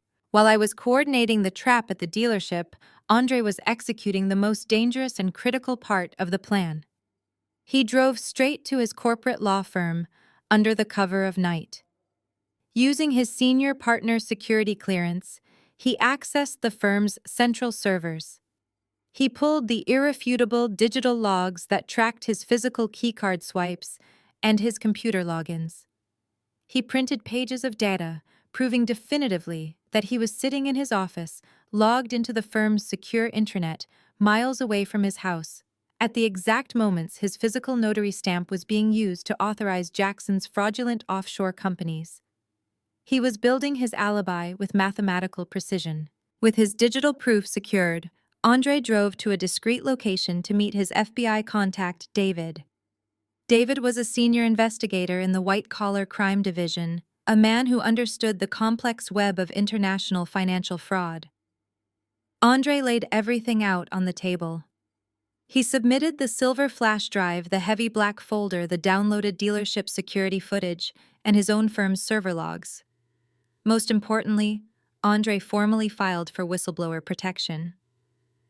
By coming forward voluntarily with the evidence and exposing the vulnerability of his own notary seal, Andre shifted his status from prime suspect to vital federal informant. David recognized the magnitude of the Jackson Pierce operation immediately. Because Andre provided a perfectly packaged, undeniable trail of evidence, David was able to bypass weeks of bureaucratic red tape. The white-collar crime division immediately opened a sealed federal indictment against Jackson for wire fraud, money laundering, and identity theft. They also added Lexi to the indictment as a complicit proxy. By the time the sun came up the next morning, the trap was fully set. The authorities had everything they needed. But now came the hardest part of the entire operation. We had to play the waiting game. We had to let Lexi and Jackson believe they had won. We needed them to feel completely safe, victorious, and untouchable while they enjoyed their stolen tropical vacation. If they sensed even a hint of suspicion or panic from us, Jackson could liquidate his accounts and vanish into a country without an extradition treaty. I went to work the next day pretending everything was perfectly normal. I ignored the highly toxic, taunting text messages my parents sent me about being a bitter, jealous sister. Andre went to federal court, delivered his legal briefs flawlessly, and even sent a text to Lexi. He told her he missed her, that he loved her, and that he hoped she was finding the peace she needed on her healing retreat. Every response she sent back was a sickening display of fake affection and manipulation, but Andre swallowed his absolute disgust and played the role of the devoted, clueless husband perfectly. We were giving them enough rope to hang themselves. But the emotional toll of playing this part was staggering. The digital warfare began the moment Andre returned from his clandestine meeting with David. The first thing he did was log into his personal banking portal. With clinical precision, he initiated a complete freeze on all of his personal assets. Checking accounts, savings accounts, and investment portfolios were locked down tight. No money could go out without dual authorization and a verified phone call to the bank manager. He then created a ghost account, a separate unlinked financial entity, and redirected his direct deposit from his law firm. If Lexi tried to swipe another credit card or initiate another high-interest loan, she would hit a brick wall. While Andre was securing his financial perimeter, I was battling my own psychological war. I was sitting at my kitchen island sipping cold coffee when my phone buzzed with an Instagram notification. It was from Lexi. She had posted a new picture to her feed. I tapped the screen and my stomach instantly churned with a mixture of disgust and rage. The photo was a masterclass in performative luxury. Lexi was lounging on a pristine white cabana bed, the crystal clear waters of Maui stretching out behind her. She was wearing designer sunglasses and holding a crystal flute of champagne, tilting it toward the camera in a mock toast. Her caption read, "Living my best life." Sometimes cutting toxic family members out of your life is the best decision you can ever make. Healing and growing. #blessed. #tropical paradise. She had stolen my father's car, forged my signature, committed identity theft, cheated on her husband, and entangled him in a federal money laundering ring. Yet here she was, publicly branding me as the toxic one to her thousands of followers. The sheer audacity of her narcissism was breathtaking. I stared at the screen, my thumbs hovering over the keyboard. I wanted so badly to comment. I wanted to blow up her entire facade right there in the comment section. I wanted to write, "How is Jackson doing? Are you enjoying the champagne you bought with the felony grand theft auto money?" I wanted to tag Andre, tag my parents, tag the FBI. The urge to publicly execute her reputation was so strong it made my hands shake. But I forced myself to stop. I closed my eyes and took a deep, shuddering breath. I remembered the heavy black folder sitting in evidence. I remembered the cold, calculated look in Andre's eyes. This was the long game. If I commented now, if I let my anger override the plan, I would give her the one thing she needed: a warning. She would immediately know I was onto her. She would tell Jackson and he would vanish. I had to let her think she was untouchable. I locked my phone and tossed it across the counter. The silence in my house felt heavy, oppressive. My parents had not reached out since my father threatened to disown me. They were probably liking and commenting on Lexi's photo right now, praising her bravery for cutting me off. I was entirely alone in this narrative, the villain in my own family's story. But the truth was a slow-burning fuse, and I knew exactly where it led. The next few days were agonizing. I threw myself into my work, finalizing the details of the hospital contract I had just won, using the complex medical device specifications as a distraction from the impending explosion. Andre and I communicated sparingly, only confirming small operational details. Then on Thursday afternoon, Mr. Miller sent me a secure message. Jackson took the bait. He received an email from the shell company's contact address. Jackson, probably growing anxious about the delayed $50,000, had replied to Mr. Miller's stall email. He tried to pressure Mr. Miller, claiming he needed the funds released immediately for a business investment. But Mr. Miller held his ground, perfectly reiterating that bank policy required a physical signature on the final escrow release form to clear the fraud alert. Jackson, arrogant, and assuming he was dealing with a simple local car dealer, agreed. He told Mr. Miller he and Lexi would be returning to Los Angeles on Sunday morning. He promised to come straight to the dealership from the airport to sign the papers and collect the wire transfer. I forwarded the message to Andre. He replied less than a minute later. Sunday, LAX, Terminal 4. We will be waiting. The end was finally in sight. Lexi thought she was coming home to collect her final payout and continue her double life. She had no idea that her tropical paradise was about to crash directly into a federal indictment. The arrogance of Jackson Pierce reached its absolute peak as the weekend approached. Even though he had already agreed via email to come into the dealership on Sunday morning, his greed simply could not wait. Sitting in a luxury cabana in Maui, Jackson decided he needed to apply more pressure. He thought he was dealing with a gullible, small-time car salesman who could be easily bullied into breaking the rules. He sent a series of aggressive text messages directly to Mr. Miller's business cell phone. I was sitting in my living room when Andre forwarded me the screenshots of the exchange. The FBI was actively monitoring the entire conversation. David Andre's contact at the white-collar crime division had actually dispatched a field agent to sit directly inside Mr. Miller's office. This agent was there to coach Mr. Miller through every single reply, ensuring we did not spook our target. Jackson's first text was incredibly condescending. He demanded to know why a simple bank clearance was taking so long, bragging that his international investment portfolio transferred millions of dollars faster than Mr. Miller could process a single vintage car sale. He threatened to leave a terrible review for the dealership and pull his business elsewhere if the escrow account was not unlocked immediately. Mr. Miller, guided by the federal agent sitting across his massive mahogany desk, played his role flawlessly. He typed back with the perfect mix of apologetic customer service and rigid corporate policy. He apologized profusely for the inconvenience, explaining that the California Department of Motor Vehicles had recently updated their fraud prevention protocols for classic vehicles. He assured Jackson that the $50,000 was fully secured in the escrow account, ready for immediate transfer. But he held firm on the absolute necessity of a physical wet ink signature on the final release documents. Jackson pushed back again. He texted a photo of Lexi holding her cocktail by the pool, using her as a shield. He wrote that his wife was deeply distressed by the financial delay, and that it was ruining their much-needed vacation. He asked if they could just use a digital signature service like DocuSign to expedite the process so the money would be in his account before they even boarded their flight home. The sheer entitlement was staggering. He was using the stolen money from my father's car to fund the very trip he was complaining about. The FBI agent instructed Mr. Miller to politely but firmly decline the digital signature request. Mr. Miller replied that due to the high dollar amount and the recent title transfer, a digital signature would automatically trigger a mandatory 30-day holding period by his bank's compliance department. He added a brilliant psychological hook to ensure Jackson would show up. He told Jackson that if they came directly to the showroom from the airport on Sunday, he would have the paperwork ready on his desk.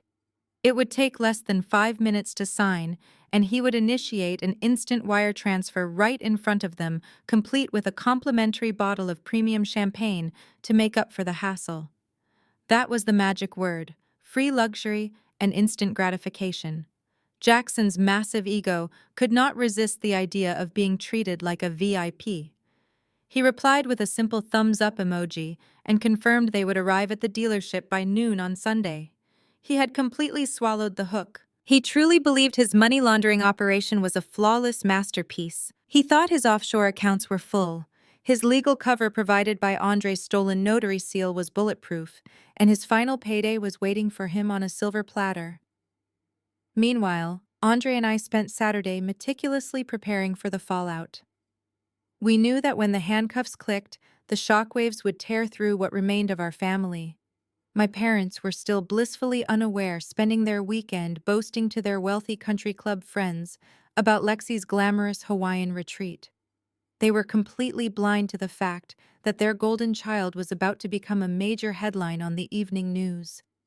I made sure my own house was perfectly in order. I packed away any remaining sentimental items that belonged to my father, securing them so that no one could ever use them against me again. I felt a strange sense of calm settling over me.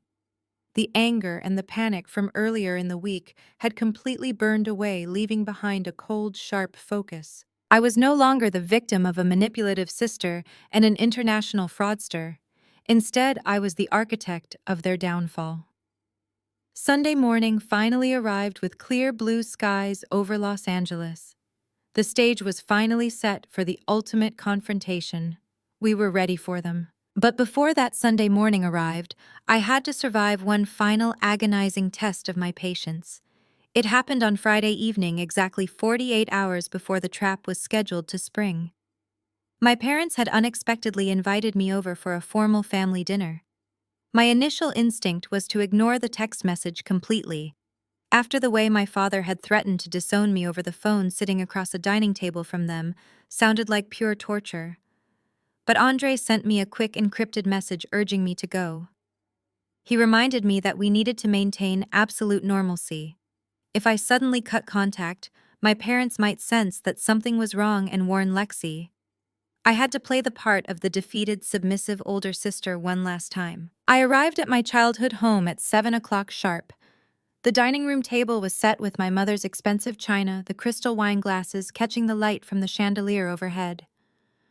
My father was carving a thick roast steak at the head of the table, while my mother carried a silver bowl of garlic mashed potatoes from the kitchen. The atmosphere was deceptively warm, a perfect illusion of domestic bliss. I took my seat quietly, placing my linen napkin on my lap. Almost immediately, the conversation turned to the golden child. My mother sat down, took a sip of her red wine, and eagerly unlocked her smartphone. She held it across the table, showing my father the exact same Instagram photo of Lexi lounging in the Maui cabana with her champagne flute that had made my blood boil days earlier. "Look at her, Richard!" My mother gushed, her face beaming with absolute pride. "She looks so incredibly peaceful. I'm so glad she took this time to really find herself. Her mental health was just in shambles, but this trip is doing wonders for her. She is positively glowing." My father nodded in agreement, slicing a piece of steak. "It was a smart decision," he said firmly. "Andre is a good man for supporting her through this difficult phase. He knows how fragile she is, especially with the baby on the way. She needed to step away from all the negativity and just focus on healing." I picked up my fork and knife, carefully cutting a piece of my own steak. I did not say a word. I chewed slowly, listening to them construct an alternate reality. They were praising Lexi for finding herself completely blind to the fact that she had found herself in the bed of an international money launderer. They were praising Andre for supporting her financially, utterly unaware that Andre had just locked down his entire financial portfolio after discovering his wife was bleeding him dry through forged loan documents. Since I refused to take the bait, my mother decided to pivot her attention directly to me. She placed her phone face down on the table and let out a long, theatrical sigh. "You could really learn a thing or two from your sister Riley," my mother said, her tone dripping with condescension. "Lexi knows how to prioritize what actually matters in life. She prioritizes family, her marriage, and her emotional well-being. Meanwhile, look at you. You are 33 years old, completely single, and entirely obsessed with your medical sales career." My father pointed his fork at me from across the table. "Your mother is right," he added gruffly. "You spend your entire life chasing hospital contracts and hoarding money. You isolate yourself. Just look at how you reacted to the situation with the garage. You were ready to call the police on your own pregnant sister over a piece of metal. You care more about a dusty old car than you do about human relationships." It is very sad, Riley. It is a very lonely way to live. A few days ago, those words would have crushed me. They would have sparked a screaming match that ended with me crying in my car. But sitting there that Friday night, I felt absolutely nothing but a cold, heavy sense of pity for them. I looked at my mother, dressed in her perfect cashmere sweater. I looked at my father, sitting proudly at the head of his table. They had built their entire identities around the illusion that Lexi was an angel, and I was the bitter disappointment. They were so deeply invested in their own lies that they could not see the massive storm tearing toward their front door. "I am focusing on my career right now, Dad," I said smoothly, offering them a tight practice smile. "I guess I just have different priorities." My mother rolled her eyes and took another sip of wine, dismissing me entirely. "Well, hopefully when Lexi comes back, you can find it in your heart to apologize to her and move past this ugly jealousy of yours. I will definitely be there to greet her when she gets back," I replied, taking another bite of my dinner. The steak tasted fantastic.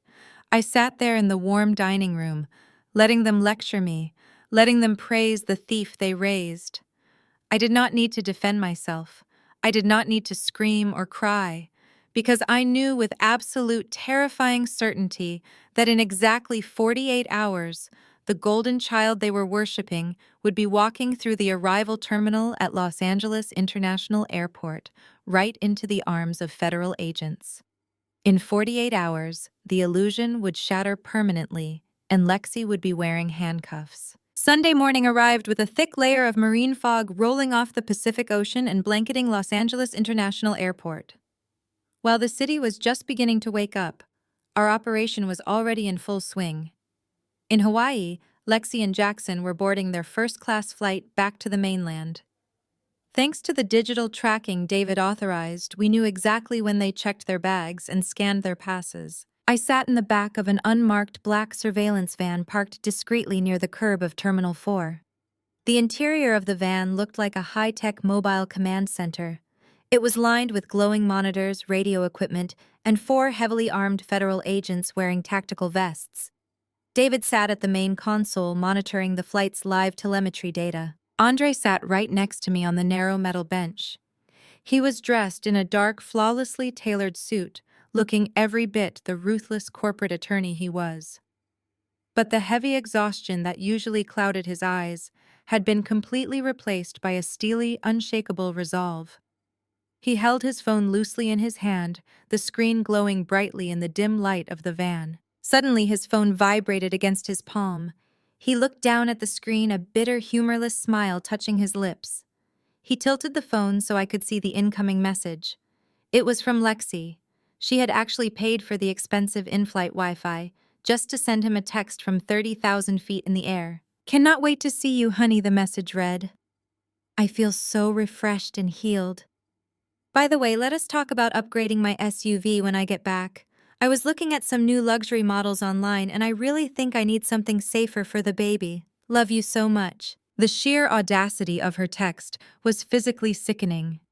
She was sitting comfortably in a first-class cabin, next to her money-laundering lover flying home after spending thousands of dollars of stolen money, and she was already plotting her next financial drain on her husband.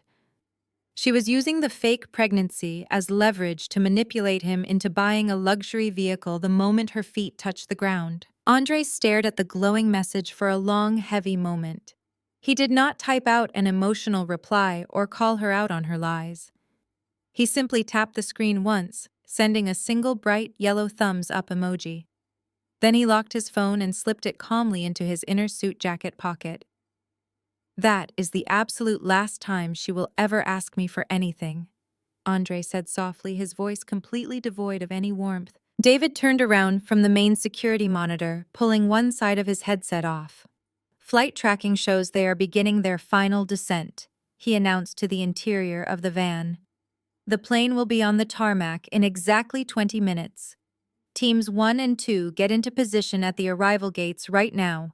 Team 3 hold your perimeter at the baggage claim carousels.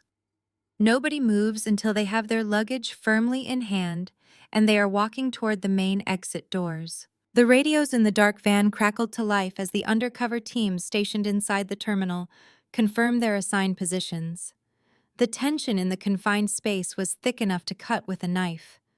I looked at the monitors showing the live video feeds from the airport security cameras.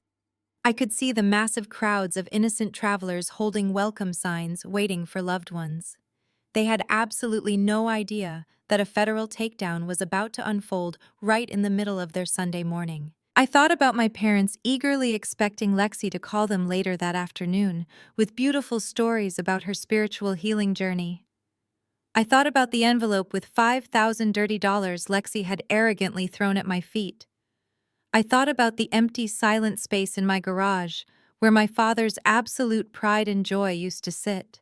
Every single insult, every single lie, and every ounce of cruel manipulation had led directly to this exact moment in our lives. Lexi thought she had brilliantly outsmarted everyone. She thought her fake tears made her invincible. She thought she could steal my inheritance and permanently destroy Andre's life without facing a single consequence. The radio crackled one final time. "The pilot has confirmed touchdown," a calm voice reported over the secure comms. "Target flight is currently taxiing to the arrival gate." David looked directly at Andre and me. He gave a sharp, definitive nod. "It is showtime," he said flatly. "Let us go greet your sister and welcome her back to reality." David handed a thick manila envelope to Andre. Inside were the physical copies of the signed federal warrants. Andre pulled the crisp white pages out his eyes, scanning the dense legal text with the speed and precision of a seasoned attorney. He held the documents so I could see them. There it was printed in bold black ink beneath the seal of the United States District Court.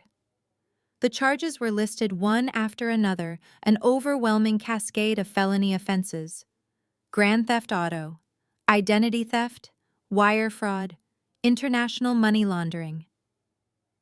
At the bottom of the final page was the scrawling, authoritative signature of a federal judge.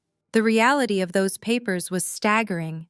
These were not just cease and desist letters or civil lawsuits. These were instruments of absolute destruction. Once these warrants were executed, there would be no taking them back. No amount of crying to our parents, no amount of fake panic attacks, and no amount of manipulation could unring this bell. Lexi was about to be forcefully removed from society. Andre traced the judge's signature with his thumb. He was completely silent, but I could see the muscles in his jaw clenching. I knew exactly what he was feeling because I was feeling it too. It was the calm before the storm, the heavy, suffocating pause right before a massive explosion. He was about to legally obliterate his own marriage. He was about to watch the woman he had loved and sworn to protect be hauled away in handcuffs. But the alternative was letting her destroy him and frame him for her crimes. There was no other way out. "I am ready," Andre whispered, slipping the warrants back into the envelope and handing it to David. David nodded, his face a mask of total professional detachment. "Good, because they are at the gate. The seatbelt sign just turned off. Passengers are beginning to disembark." The radios inside the van crackled again. The undercover agents positioned inside Terminal 4 began calling out their visual confirmations. We listened as the play-by-play of Lexi and Jackson's final moments of freedom echoed through the small speakers. "Target 1 and Target 2 are off the aircraft," a deep voice reported over the radio. "They are walking up the jet bridge now. Target 1 is a white female, blonde hair, wearing a white linen outfit and carrying a designer tote bag. Target 2 is a white male, dark hair, wearing a blue button-down shirt. They are holding hands." Hearing the description of my sister holding hands with the man she used to destroy her husband made my stomach twist into a tight knot. I looked over at Andre. He did not flinch. He just stared straight ahead at the glowing monitors, his face completely unreadable. "They are heading down the escalator toward the baggage claim," another agent reported a few minutes later. "Target 2 is checking his phone. Target 1 is adjusting her sunglasses. They look relaxed. No signs of suspicion." Inside the van, the tension grew so thick it was hard to breathe. The air conditioning hummed loudly, but I felt a bead of sweat roll down the back of my neck. I watched the monitors as the camera feed switched to the baggage claim area. The screen showed a massive crowd of people crowded around carousel number 4.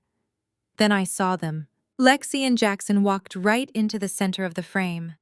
Lexi looked exactly like she did in her Instagram photo. She was glowing, deeply tanned, and moving with the slow, arrogant swagger of someone who believed she was entirely untouchable. She leaned her head on Jackson's shoulder while they waited for their bags.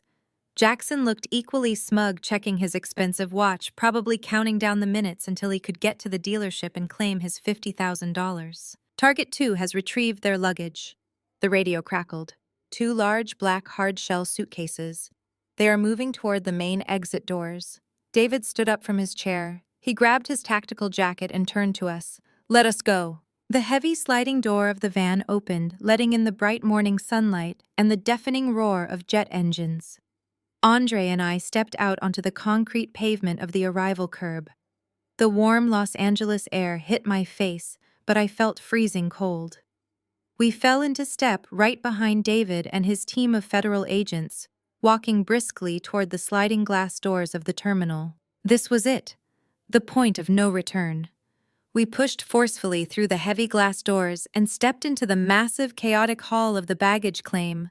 I scanned the busy crowd instantly, my heart hammering wildly in my chest as I searched for her. I scanned the busy crowd instantly, my heart hammering wildly in my chest as I searched for her. It did not take long to spot them. Lexi was not exactly trying to blend in. She and Jackson were strolling through the center of the terminal, completely oblivious to the chaos around them. They were holding hands, swinging their arms slightly, like two teenagers deeply in love. Lexi was wearing a brand new, oversized white linen resort dress, and a massive pair of designer sunglasses pushed up onto her blonde hair. Her neck and wrists were layered in heavy gold jewelry that I knew for a fact she did not own before this trip. Jackson was walking right beside her, pulling both of the heavy black suitcases. He was dressed in a crisp blue button-down shirt, looking tan and rested, wearing a luxury watch that easily cost more than most people make in a year. They were dripping in wealth. Every single item they were wearing, every glowing tan line on their skin, was paid for by the money they stole from my father's car and the massive loans they fraudulently pulled against Andre's hard-earned assets. They were laughing at something Jackson said, looking completely carefree. The sheer arrogance of their posture made my blood run cold. They genuinely believed they had pulled off the perfect crime. Andre and I moved quickly through the crowd, staying out of their direct line of sight. David and his undercover agents fanned out, blending seamlessly into the throngs of waiting families and limo drivers. Andre grabbed my arm gently and pulled me behind a thick concrete structural pillar right next to the main automated exit doors. It was the only path Lexi and Jackson could take to get out to the street. We stood there in the shadow of the pillar, waiting. My breathing was shallow and rapid. I could hear the rhythmic clicking of Lexi's expensive heels on the polished tile floor getting closer and closer. I could hear Jackson's deep voice making a joke about how they needed to hurry to the dealership to collect their champagne. He actually thought Mr. Miller was waiting with a cold bottle of expensive champagne and a $50,000 wire transfer. 3 seconds? 2 seconds? 1 second. Just as they reached the edge of the pillar, laughing and looking toward the sliding glass doors, Andre and I stepped out simultaneously. We formed a solid human wall, blocking their path completely. Jackson bumped into his own suitcase, his arrogant smile faltering as he had to abruptly stop walking to avoid running directly into Andre. He looked up, his brow furrowing in irritation, ready to snap at whoever was in his way, but Lexi did not look annoyed. Lexi looked up and froze completely. The color instantly drained from her perfectly tanned face. Her eyes widened behind her designer sunglasses. For a fraction of a second, the mask completely slipped, and I saw the raw, naked terror of a woman who knew she had been caught. But my sister was a master manipulator, and her survival instincts were razor-sharp. In less than a heartbeat, she recovered. She violently snatched her hand out of Jackson's grip, stepping away from him as if his skin was suddenly burning her. She quickly shoved her sunglasses down over her eyes to hide her panic and forced a massive, trembling smile onto her face. Andre, she gasped, her voice pitching up an octave into her sweet, innocent wife persona. "Oh my God, honey, what are you doing here? I thought you were working on that big merger case today." She practically lunged forward, throwing her arms open to wrap them around his neck, acting as if she was overjoyed to be surprised at the airport by her loving husband. She was entirely ignoring me, and she was desperately trying to put physical distance between herself and Jackson. Andre did not open his arms. He did not step forward to catch her. He stood absolutely rigid, his face carved out of stone. When Lexi realized he was not going to embrace her, she awkwardly dropped her hands to her sides, her fake smile trembling violently. "What a wonderful surprise," Lexi stammered, looking frantically between Andre and me. "And Riley. You came too. That is so sweet of you both. I was just asking this nice gentleman for directions to the rideshare pickup area." The lie was so incredibly blatant, so insultingly stupid, that I almost laughed out loud. She had just spent 10 days in a romantic oceanfront villa with this man. They were holding hands 3 seconds ago. And now she was trying to convince her husband that Jackson was a random stranger at baggage claim. Jackson, realizing that the man standing in front of him was the husband he had been stealing from, puffed out his chest. He tried to quickly assess the threat level, not realizing that the true threat was not just Andre, but the armed federal agents closing in from behind. "Hey man," Jackson said, puffing his chest out and stepping forward. "I do not know what your problem is, but you are blocking the exit." I stepped right up next to Andre, looking Jackson dead in the eye. "We do not have a problem, Jackson," I said, making sure to use his real name, "but you definitely do." Jackson recoiled slightly. The smug, confident smirk on his face faltered for a fraction of a second when I dropped his real name. He clearly expected me to call him whatever fake alias he had fed my sister, or assumed we were just angry family members here to make a scene about the cheating. He did not expect me to know who he actually was. Lexi, meanwhile, was completely unraveling. Her eyes darted wildly between me and Andre. She reached out again, her voice shaking with fake tears. "Andre, please. She is crazy. Riley is just trying to ruin my life because she is jealous. You have to believe me. Let us just go home. I need to go home right now." I watched Andre. I expected at least a flash of anger, a raised voice, or a clenched fist. After all, this was the man whose life she had actively tried to destroy. But Andre did not yell. He did not lose his temper. He slipped fully into his corporate attorney persona, a man who dismantled hostile witnesses in federal court for a living. His face was a mask of pure, absolute ice. He reached into his perfectly tailored suit jacket and pulled out a thick manila envelope. He held it out toward her, with a steady hand. Lexi looked at the envelope, confused. She hesitated, her fingers trembling as she slowly reached out and took it from his hand. "What is this?" she asked, her voice dropping its sweet pitch, suddenly sounding uncertain and afraid. "I am working," Andre said coldly, his deep voice slicing cleanly through the chaotic noise of the airport terminal. "I am serving you with divorce papers." Lexi stared at him, her mouth opening and closing without any sound coming out. The designer sunglasses slipped down the bridge of her nose, revealing her wide, terrified eyes. She looked down at the envelope in her hands as if it were a venomous snake that was about to bite her. Andre took a calculated step back, severing any remaining illusion of intimacy between them. "I have already frozen all of my personal assets." He continued, his tone clinical and detached. "I have locked the home equity lines, and I have reported the fraudulent credit cards you opened in my name. You are entirely cut off. Do not try to return to the house. The locks were changed yesterday, and my security team has been instructed to call the police if you set foot on the property." Lexi let out a high-pitched gasp. The mask completely slipped away. The sweet, victimized sister was gone. Her face contorted into an ugly mask of panic and rage. "You cannot do this to me!" she shrieked, no longer caring who was watching. "I am your wife. I am pregnant." "You are not pregnant," Andre replied flatly. "And as of this morning, you are nothing to me." Seeing Lexi completely humiliated and sensing the situation slipping out of his control, Jackson decided it was time to step in and reclaim his dominance. He puffed out his chest, stepping squarely between Lexi and Andre. He looked Andre up and down with absolute disdain, sizing him up, then turned his attention directly to me. He let out a loud, mocking laugh that echoed off the concrete pillar. "Listen to yourselves!" Jackson sneered, shaking his head. "You people are pathetic. Is this what this is all about? You set up a little ambush at the airport to hand out divorce papers. You really think you are so smart." He leaned closer to me, a cruel, arrogant smirk spreading across his face. "And you, the angry big sister, I know exactly who you are. Lexi told me all about you.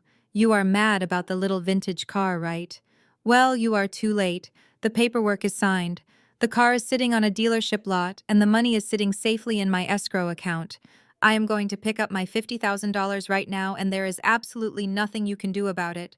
So why do you and the lawyer step aside before I call airport security to have you removed for harassing us? I did not back down. I did not raise my voice. I did not even blink. Instead, I smiled. It was a wide, genuine smile of absolute victory. I unzipped my work bag and reached inside. I pulled out a crisp, official-looking piece of heavy paper. I unfolded it slowly and held it up right in front of his face, making sure he had a clear view of the official state watermarks. Jackson squinted at the document. It was the original state-certified vehicle title for the Porsche, the real one. The one that proved the document Lexi signed was a blatant forgery. You did not buy a car, Jax, I said, keeping my voice perfectly steady. You bought a felony. Jackson stared at the real title. His eyes darted to the seal at the bottom of the page, his brain struggling to process how I could possibly have the original document if he had just sold the car.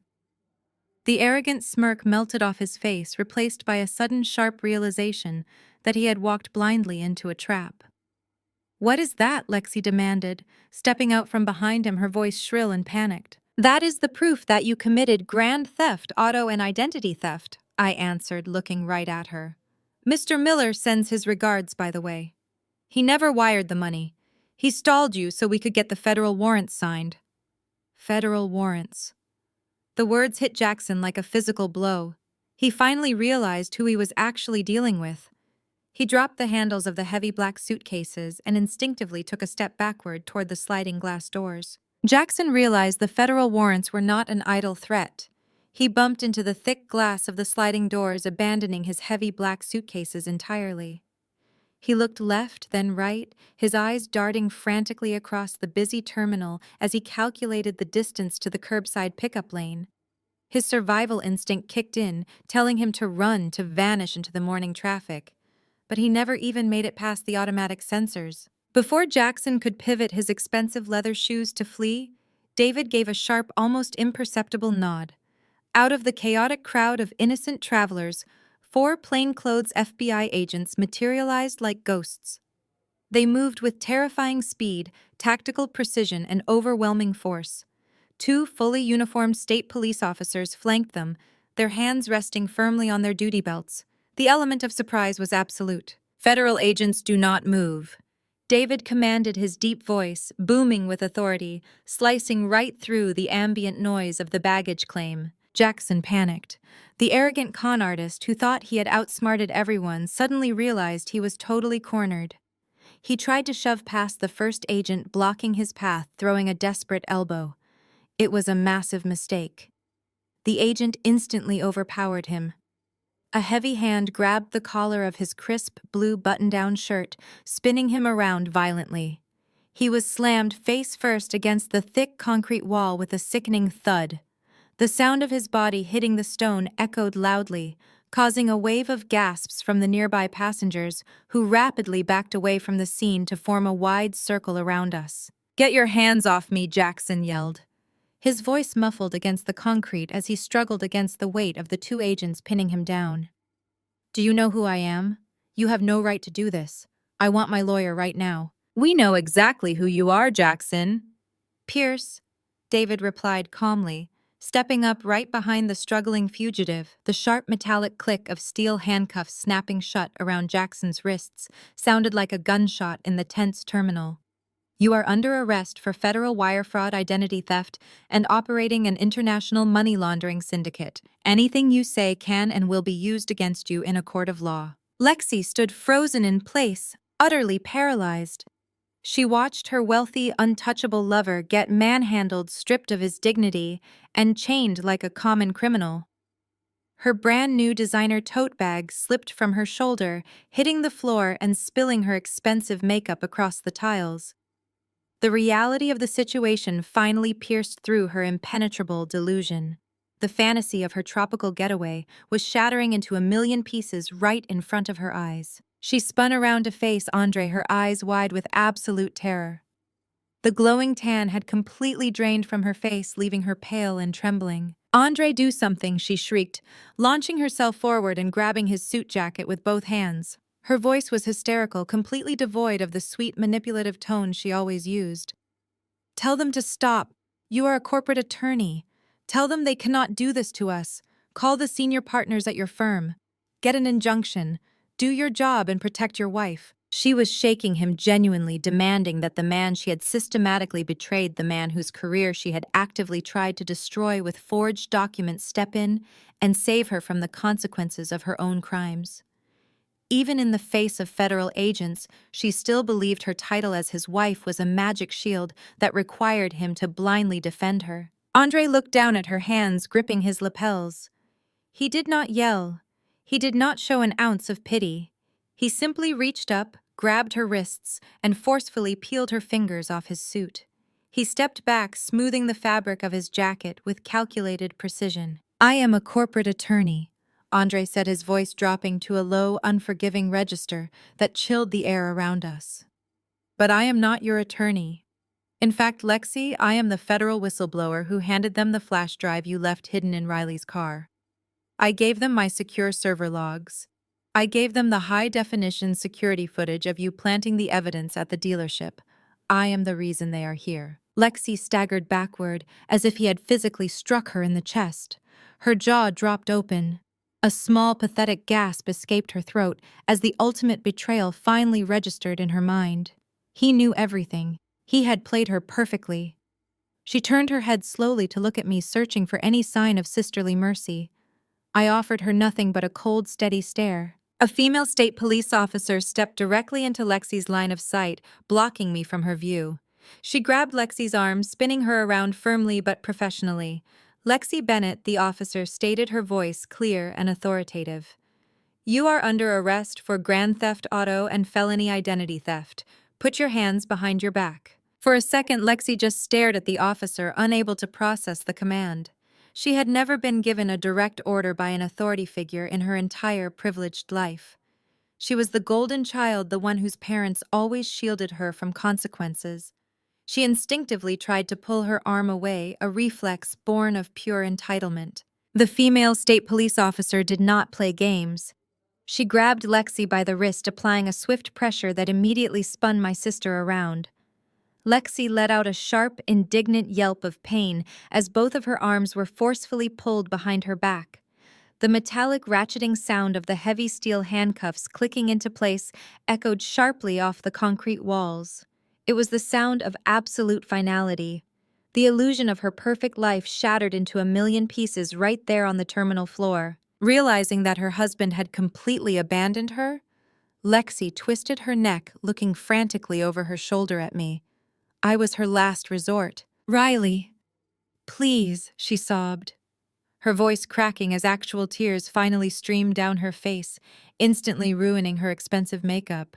"Please tell them it is a massive mistake. I will give you the money back. I will buy you a brand new car. Mom and Dad will be absolutely destroyed if they see this.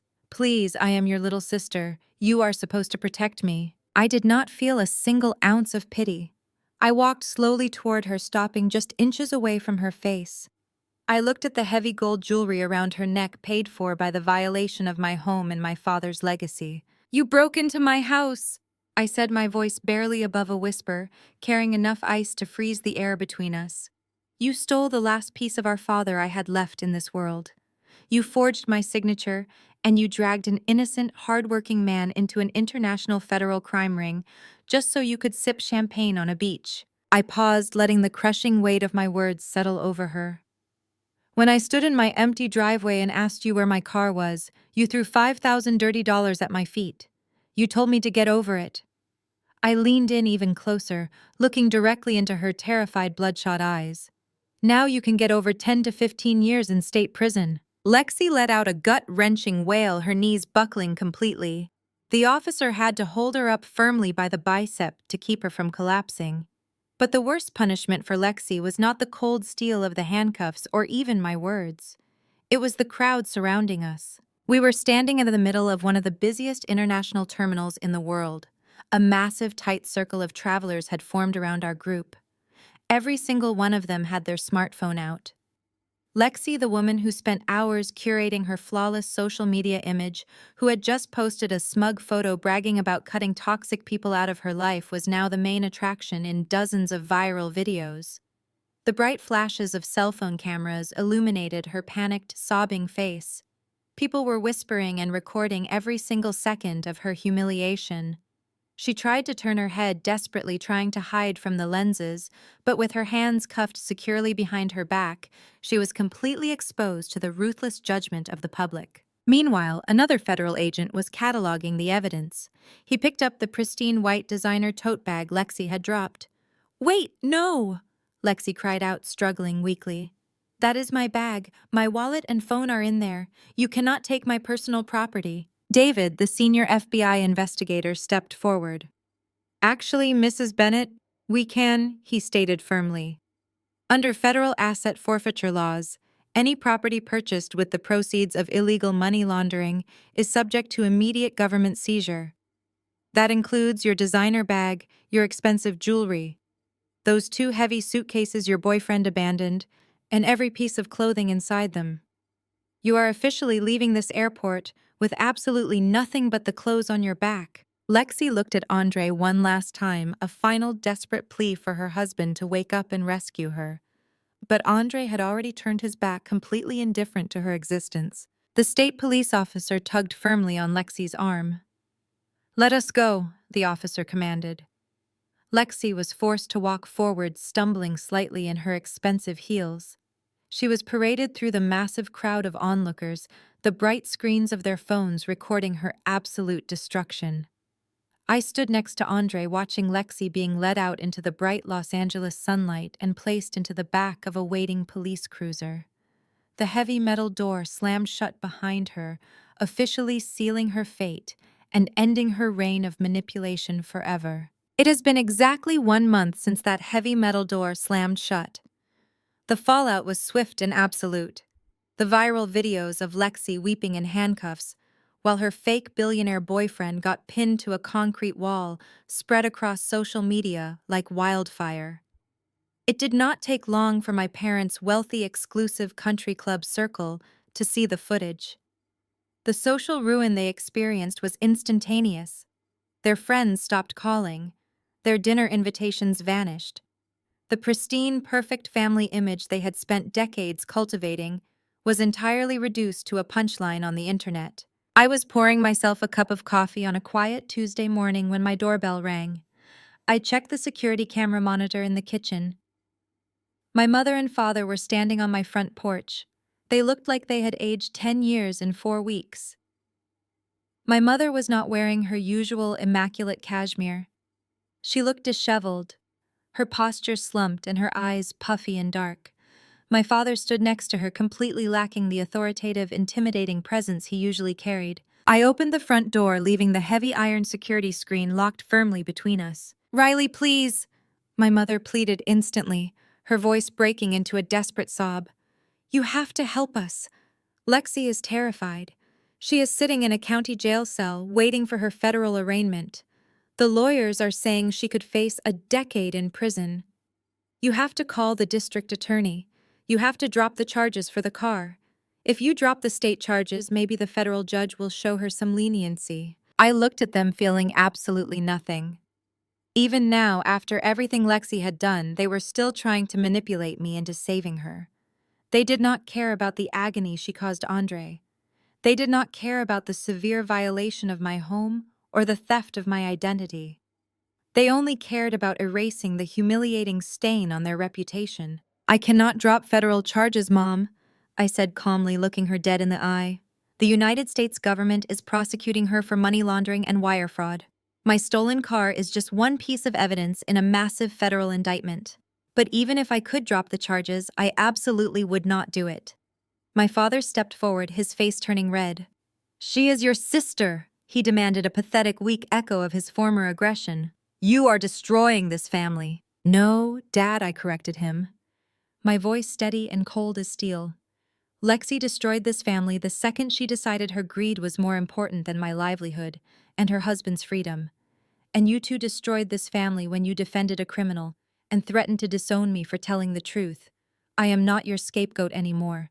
Do not ever come to this house again. I closed the heavy solid wood door right in their faces. I locked the deadbolt. I did not look out the window to watch them walk back to their car.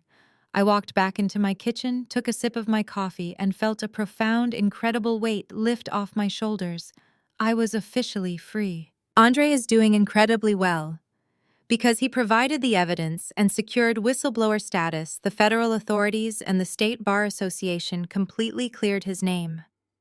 His law firm rallied behind him, horrified by what he had survived.